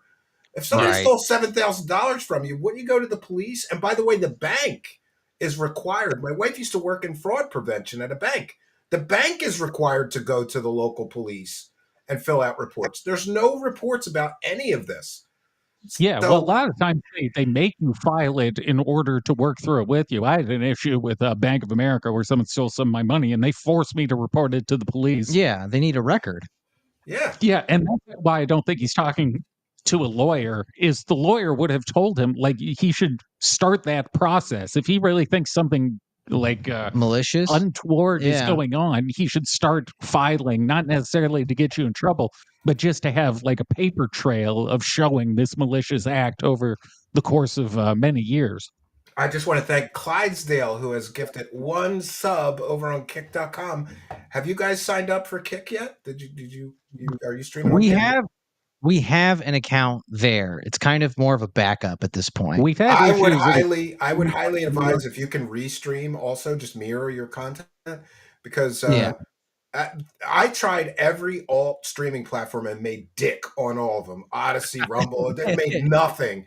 Twitch, every once in a while, I reached a $50 threshold and I get a $50 check from Twitch, and it doesn't cost anything for me to restream there, so I just leave that. But I made almost no money on any of them. On Kick, it's actually like an extra paycheck every month. Last month, I think I got $500. So big ups to the Kick friends. And the best part is YouTube takes 30%. Kick takes 5%, I think. Yeah. We're demonetized on YouTube. Yeah. So. We make all our money. Actually, Rumble treats us pretty well for the most part. And then we have a Streamlabs, which is just like connected to our PayPal. But we do have Kick. I had it set up, but it wasn't working, and I got lazy and thought it would be funnier to get kicked off. Rumble. I stopped. I was like, man, I've uploaded thousands of video, and I can't even make the $50 threshold with all these ads all over it. Maybe I'll try again. Yeah, I think it's worth a shot. Plus, the guy who runs the Rumble streaming, like the head of product development over there, used to work at Gaia. Funnily enough, He worked, I think, with David on wisdom teachings. Oh my God, that's funny. Yeah, that's funny. Yeah, he's a big. Well, and Kick is also, you can curse all you want over there as long as there's no like illegal activity or pornography on your stream. They just let it go. So that's good news. I'm going to be doing a Kick only show soon. That will be like I don't know, just uncensored show, because I'm tired of not being able to say butt bang. You're like, that's not even that bad. I didn't say F in the A. I said butt bang. Like. Demonetized for the term butt bang. Come on. Yeah, we sacrificed our monetization at the altar of saying whatever we want. It's too difficult for me not to just say those things. So I'm not. I mean, we're not going to go back and censor. That would take. Take forever. It take. You know how long it took me when I first. I remember when I first got monetized, and I was like, okay, I just got to really concentrate and not curse. And I tried. You just can't do it. Like, people don't talk like that in real life, No. Yeah. Well, and I mean, we got strikes for like bullying, like academics. Yeah. Like we got retarded strikes. It wasn't even for David content, really. One of them was that who was the guy? One was like a UCLA professor. There was her, but there was a Canadian, the Brunel, the guy who was involved with Epstein. Yeah, a literal pedophile. Jean-Luc Brunel. Mark Brunel was the quarterback of the Jaguars. Not him. He didn't, as far as we know, go to Epstein Island. Jean-Luc Brunel, though, we got a strike for bullying a literal pedophile. We're like, well, the fuck do you want us to do about this? Like, come on now. If we can't make fun of people who sexually assault children, I'm not sure who we can make fun of. Yeah, I thought this was America. That should be fair game. Yeah. Well, I know for a fact now, I kind of forgot, but YouTube really hates Alex Jones. Like, I covered Stephen Greer and Alex Jones, and this is the first time I've ever gotten human contact from YouTube. Somebody emailed me, and they were fair. They said, you probably weren't aware of this, but that's a community guideline strike, because he's banned from YouTube for life. So you can't do commentary. You can't repost anything from his show on YouTube, or it's a community. They let me off the hook. They gave me a warning. Like, don't do it. Haven't you guys had Alex Jones on Alex's show? Yeah, but we had to pre-tape most of those. The first time I had him on You Are Here, we had to delete the episode off YouTube immediately, because it was like in the midst of the pandemic, and he just said everything you weren't supposed to say within like the first 30 minutes, and we just had to nuke that episode and keep it on play. For people that don't know, Brandon here is one of the producers of Prime Time with Alex Stein. Yeah. Shout out. So funny. It was so surreal going on a Kino. And I'm on Kino on election night, and here comes Brandon with Alex Stein on the same show as me. I was like, this is fucking bizarre, man. This is totally bizarre. He texted me about that, and I was like, what are the fucking odds? Well, see, what's even funnier is what we had just got finished doing is we'd infiltrated Kamala Harris's presidential rally or election night party at Howard University. So it was me and Alex at an all-black college, and we were wearing white dudes for Harris gear, and it's the most popular I've ever been with black women. I could have, if she had won that night, I would have some hot Nubian queens, right? Absolutely, dude. It was lined up for that. But yeah, we had just finished doing that. I think every white male, especially if they're single, should have a black girl phase, man. It's just awesome. It's just I did. Black girl it's phase, awesome. Asian phase, Nazi phase. I had a big Latina phase for a while. And Yeah. Asian. I always liked the Asian women too. Yeah, I'm starting to think it's not a phase for me. I think it might just be it. It just might be preference. Yeah, it could be just. You guys, one of the funniest things that I heard about you guys, and I've never asked you about this, is you two used to run a cannabis business. What happened with that? Yeah. It was sold, but yes, we used to. There was a company. In fact, it's funny. We were trying to update our link tree the other day, and we realized the link on our YouTube channel still goes to that company, which is owned by someone else now. But yes, we used to make pre-rolled joints. Yeah, basically. That's actually kind of how we found David. Yeah, is we used to sit around rolling joints all day. Yeah, that was your job. A windowless room, and we had to roll just thousands of joints. We had cigarette style joints, so we actually had to invent a cigarette rolling joint machine. It was remarkably complicated. It was very difficult, but since we were in a room where we could not see outside, fluorescent lighting, yes, it was very demonic almost. But we had an insane amount. Did you guys smoke while you did that and get mad at each other? Like, you're too high, you're fucking the joints up, right?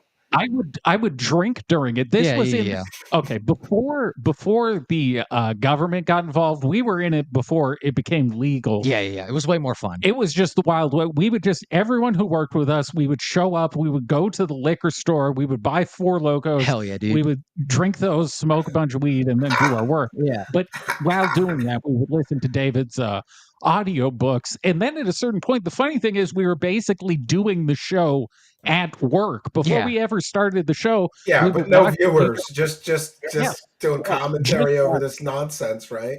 Yeah, we would watch his, Contact in the Desert or one of his other speeches. Yeah, because they were so long. And just make fun of it. And then that somehow transformed into the show. Yeah, well, because we're like, it's the only way we can advertise the company. So like, well, let's just fucking start a podcast. Why not? I know how to do this shit. Yeah, so that's the other thing. The reason the podcast started is, again, we were doing it before it was legal, and there were very strict rules about where you could advertise weed. And podcasts were one of the okay places. So we're like, well, let's just start a fucking podcast. Yeah. Yeah, well, but that's a hell of a job. Dealing with the state of California was very it was depressing. It's a pain in the ass. Well, it was depressing. It was the first time I got a real taste of just how inept our government is, and I was like, these are the fucking people who make the rules. Like, people are fucking, these are idiots. These people are retarded. Yeah, they're morons. I was one of the first people in my state, believe it or not. My state is still not rec legal. All the states around it are, though, so everybody says it's going to be soon. But I was one of the first people in my state that got like a medical card. But back then, like, you had to have something seriously wrong with you. Like, now you could just go and say, oh, I have insomnia. The rubber stamp. But back when I got mine, I have third nerve palsy in my eye from a brain aneurysm.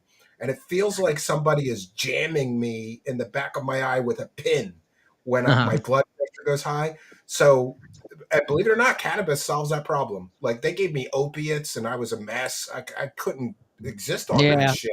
But the cannabis, right? It just does something to the nerve ending. It calms it down. So now I have a legal excuse to be like, whenever I need it. My medicine. I mean, it's funny because the first doctor going into the dispensaries in Pennsylvania, because they call everybody patients, and you go in there and there's like all these people with like pot leaf shirts and Grateful Dead and total hippie bitches with braids and not braids. What do you call that other thing? Dreadlocks. Yeah, and like they're calling everybody patients, and you're looking around going like, these people don't look sick to me, but it is. No, I joke that it's basically like it's legal if you got $350 to get the certification. Yeah. Otherwise, you can still get arrested. First doctor I went to like 3 months later was shut down because it wasn't a real doctor. Well, that doctor, this was in high school. Brandon went to get his card. I was sitting in the car while Jesus he was doing Christ, in high school? He was like, I'm getting legal. Yeah, we did a bunch of drugs. Hell yeah. I saw the doctor pull into the parking lot. He gets out. He has like a Party City doctor costume. And then he puts on the fucking Halloween costume. And then he goes up there to, write the prescriptions. And shockingly, it was closed down a few weeks later. The second time I think I went in and Perry went to McDonald's. But by the time he'd gotten his nuggets, I was out and ready to go within like 5 minutes. Yes, but that had to be great, though. At least one of you. Like, I know a lot of my friends asked me when I first got my car, can you hook me up? I'm like, no, they put your name all over this shit. I'm not getting arrested because I'm giving you this shit, you dumbass. Go to the doctor, figure it out. Yeah, but they really, it's totally lax now. You could literally say anything, and you pay your $300 or whatever it is, and they just give you the card. Yeah, I think all of our friend group had it for the most part. Pretty much, except for me. I never liked weed, oddly enough. That was like the one thing I didn't like doing. Yeah. Well, you were drinking. I mean, we had one friend who literally went in and he panicked and they sent him back out and they were like, you got to come up with a better reason. Yeah, so he goes into the doctor and he like fucking has a panic attack or something. Yeah, because he's going to be lying to him. Yeah. He can't think of a good lie. So the doctor is like, all right, go back outside for 5 minutes, think of an illness, and then come back in here and tell me about it. Yeah, they went back in. It's a total money thing. When I first start going, you had to go to a physical doctor in person. And this girl this girl doctor, she's a PA. She's actually a PA, like medical marijuana advocate. She's well known in PA. She's a doctor. Okay. I was there for like 2 hours getting like grilled, and she was doing this whole physical and all this stuff. And I'm like, Jesus, like this is harder than I thought it was going to be. But I was so happy because then I could just do it legally and never worry. And, I traveled to the cabin. I was always worried I was going to get pulled over, It's crazy. But now it's like they just do Zoom. They just do 5-minute Zoom. I just had a friend. He was like, oh my God, it was only like 2 minutes.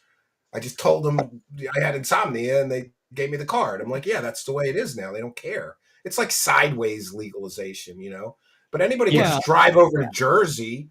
I don't know what the laws are. Like, I don't know. Like, can you just drive over to Jersey over the bridge, get your stuff, and then drive back? Is it illegal then? But most of the cities are decriminalized now in Philly.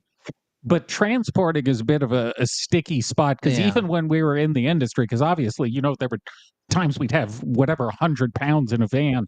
Like if you get pulled over by federal police, not a good time. You might be in trouble. So you do kind of have to. Transporting is much more complicated than just. I mean, I think we'll get to. Did you guys work for that company, or did you own that company, the cannabis company? We ran it. We ran it. Okay. Yeah. It was owned by my father and some other people, and we basically handled all the day to day. Yeah, you must have a cool dad, Brandon. Your dad's let's start a cannabis company, right? Yeah, that was a very weird day. It was an odd day. It was an odd day. It was an odd few years, if we're being honest. It was very strange. Yeah, I never want to see weed ever again. Yeah, we got some good. You got your fill, I bet, right? Yeah. It was just exhausting by the end. Just dealing. It was a broken industry. It still kind of is, to be honest. Yeah. Well, I think by the end there was just all my clothes smelled like weed. I could not get rid of the smell. Our like storage was flooded, so I had like 10 pounds in my closet, and just everything reeked of weed, and I basically had to get rid of all my clothes. I couldn't even smell it.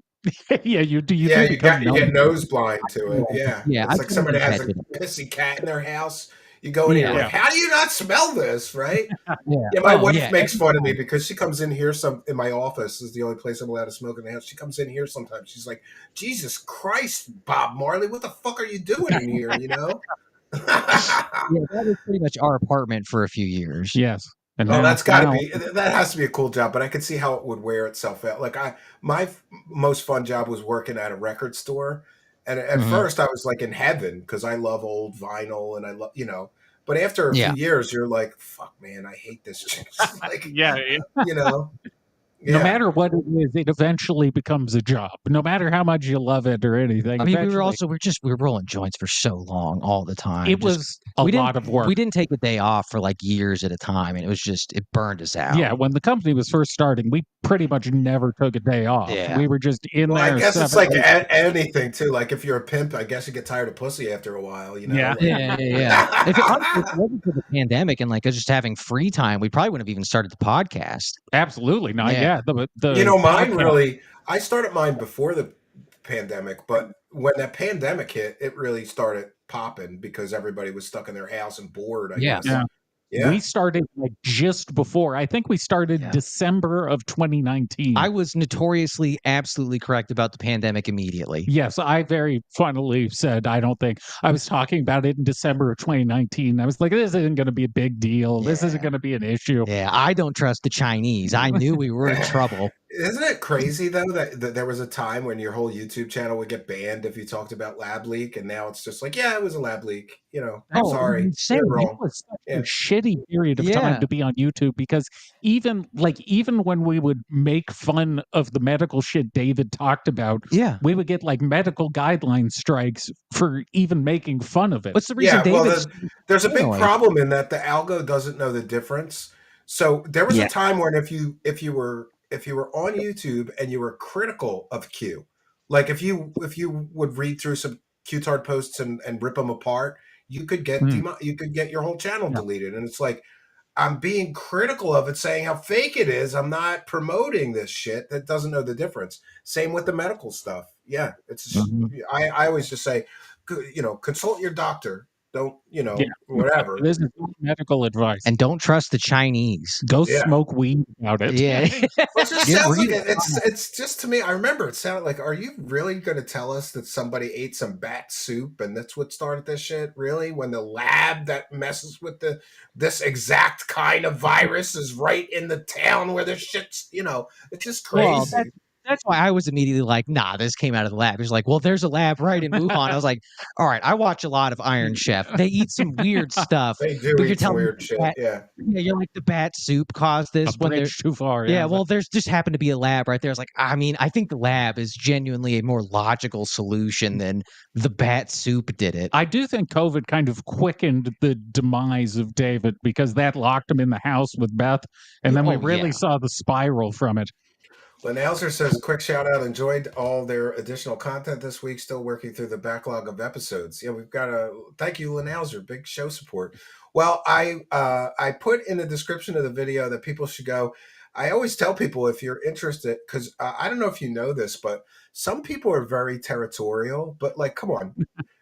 Like, one person will like, oh, you ripped off talking about Corey Good from me, and you're not allowed to do that's my shtick, or what? Come on, I heard about that. Yes, people try to turn me against you guys. That's how I found you originally. Somebody's like, this fucking podcast is ripping you off, Steven. And I'm like, who the fuck are these guys? And I 5 minutes in, I go, oh my God, these guys are so fucking funny, And I'm like, why would I get mad? Like, these are the only people that can understand my obsession with this fucking insane retard, David Wilcock. Why am I going to be mad at them?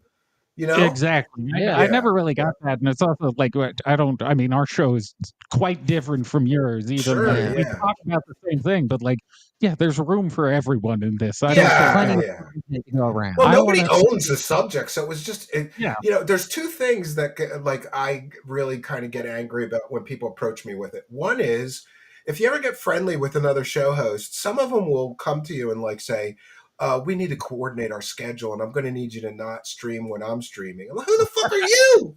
Go fuck yourself, And I'm covering that story this week. You shouldn't cover. Like, what? Like, I'm going to cover whatever I'm going to cover, you moron. Yeah, that's stupid. But you can talk about whatever you want, whenever you want. Be entertaining, dude. Yeah, just make a good show. If the show is good, people will watch it. Yeah. Yeah. Well, you guys do. I think you do a great job. I think you do it funnier than me. But you're right. You have the advantage of you don't have your tongue tied by YouTube, so you can say a lot more funny shit and not worry. Me, I'm always like, all right, how many times did I say butt bang this episode? Can I get away with one more saying a butt bang before I'm demonetized or not? Like. Yeah, and so it's Hidden in Plain Sight podcast. Make sure if you enjoy this Wilcock wacky world, you'll enjoy their wacky world of Wilcock. I think you guys do a great job, and that must be an awesome job, Brandon, working for Alex Stein and like I think that guy's. I remember seeing him before anybody knew who he was, just doing those local he would go into the meetings. Right.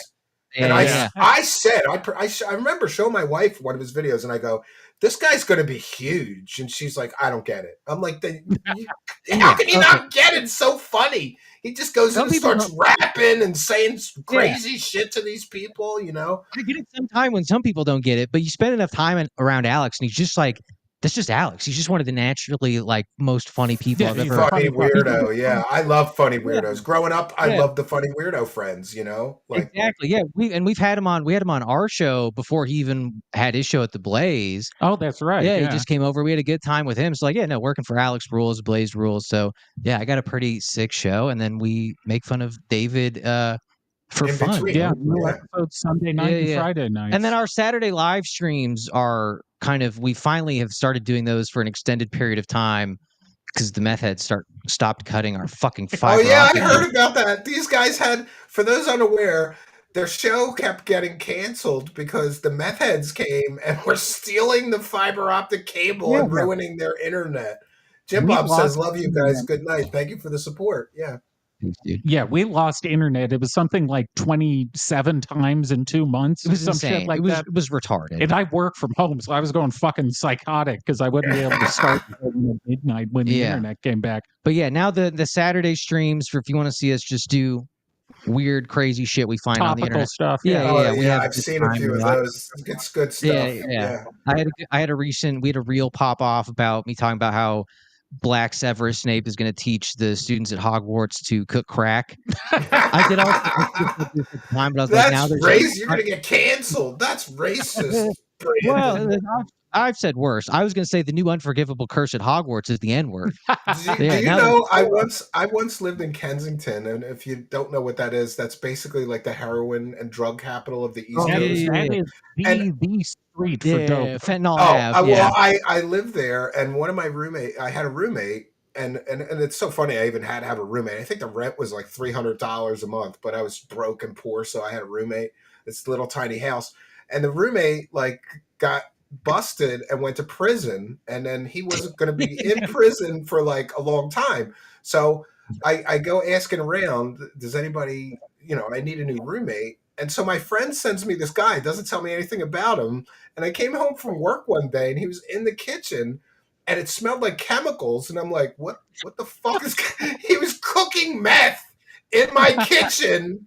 The first day, like the first full day he was there, or second full day he was there, he was cooking meth in my kitchen. So I called up my friend, who's his friend, and I'm like, what the fuck? He's cooking meth in my kitchen. He's like, well, yeah, he's a meth head. That's what they do. And I'm like, you got to come and get this fucking guy out of my house, because he was a big dude and he was kind of scary. He was like a biker guy.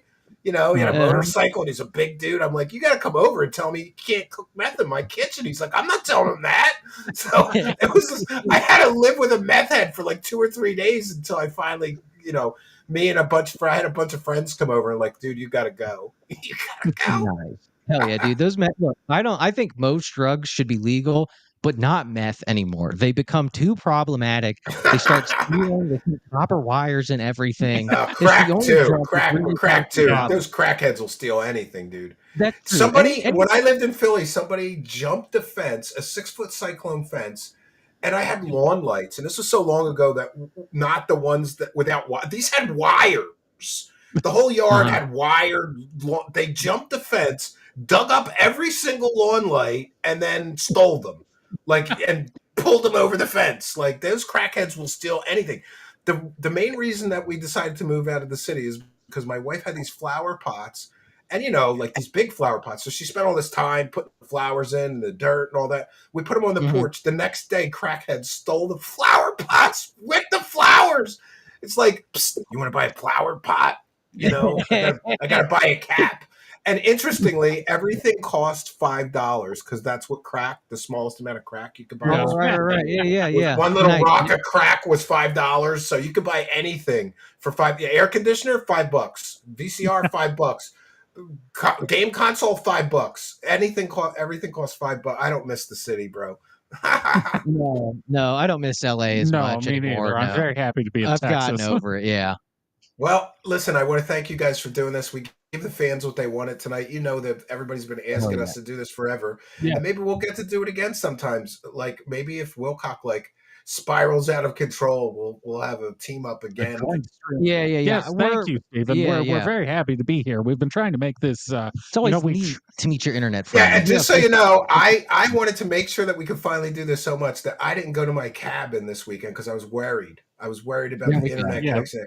And ask anybody who knows me, it's got to be some big deal for me to cancel the cabin trip. But I didn't want to have problems and hope for the best while you have everybody here finally see this. So, but thanks so much for doing it.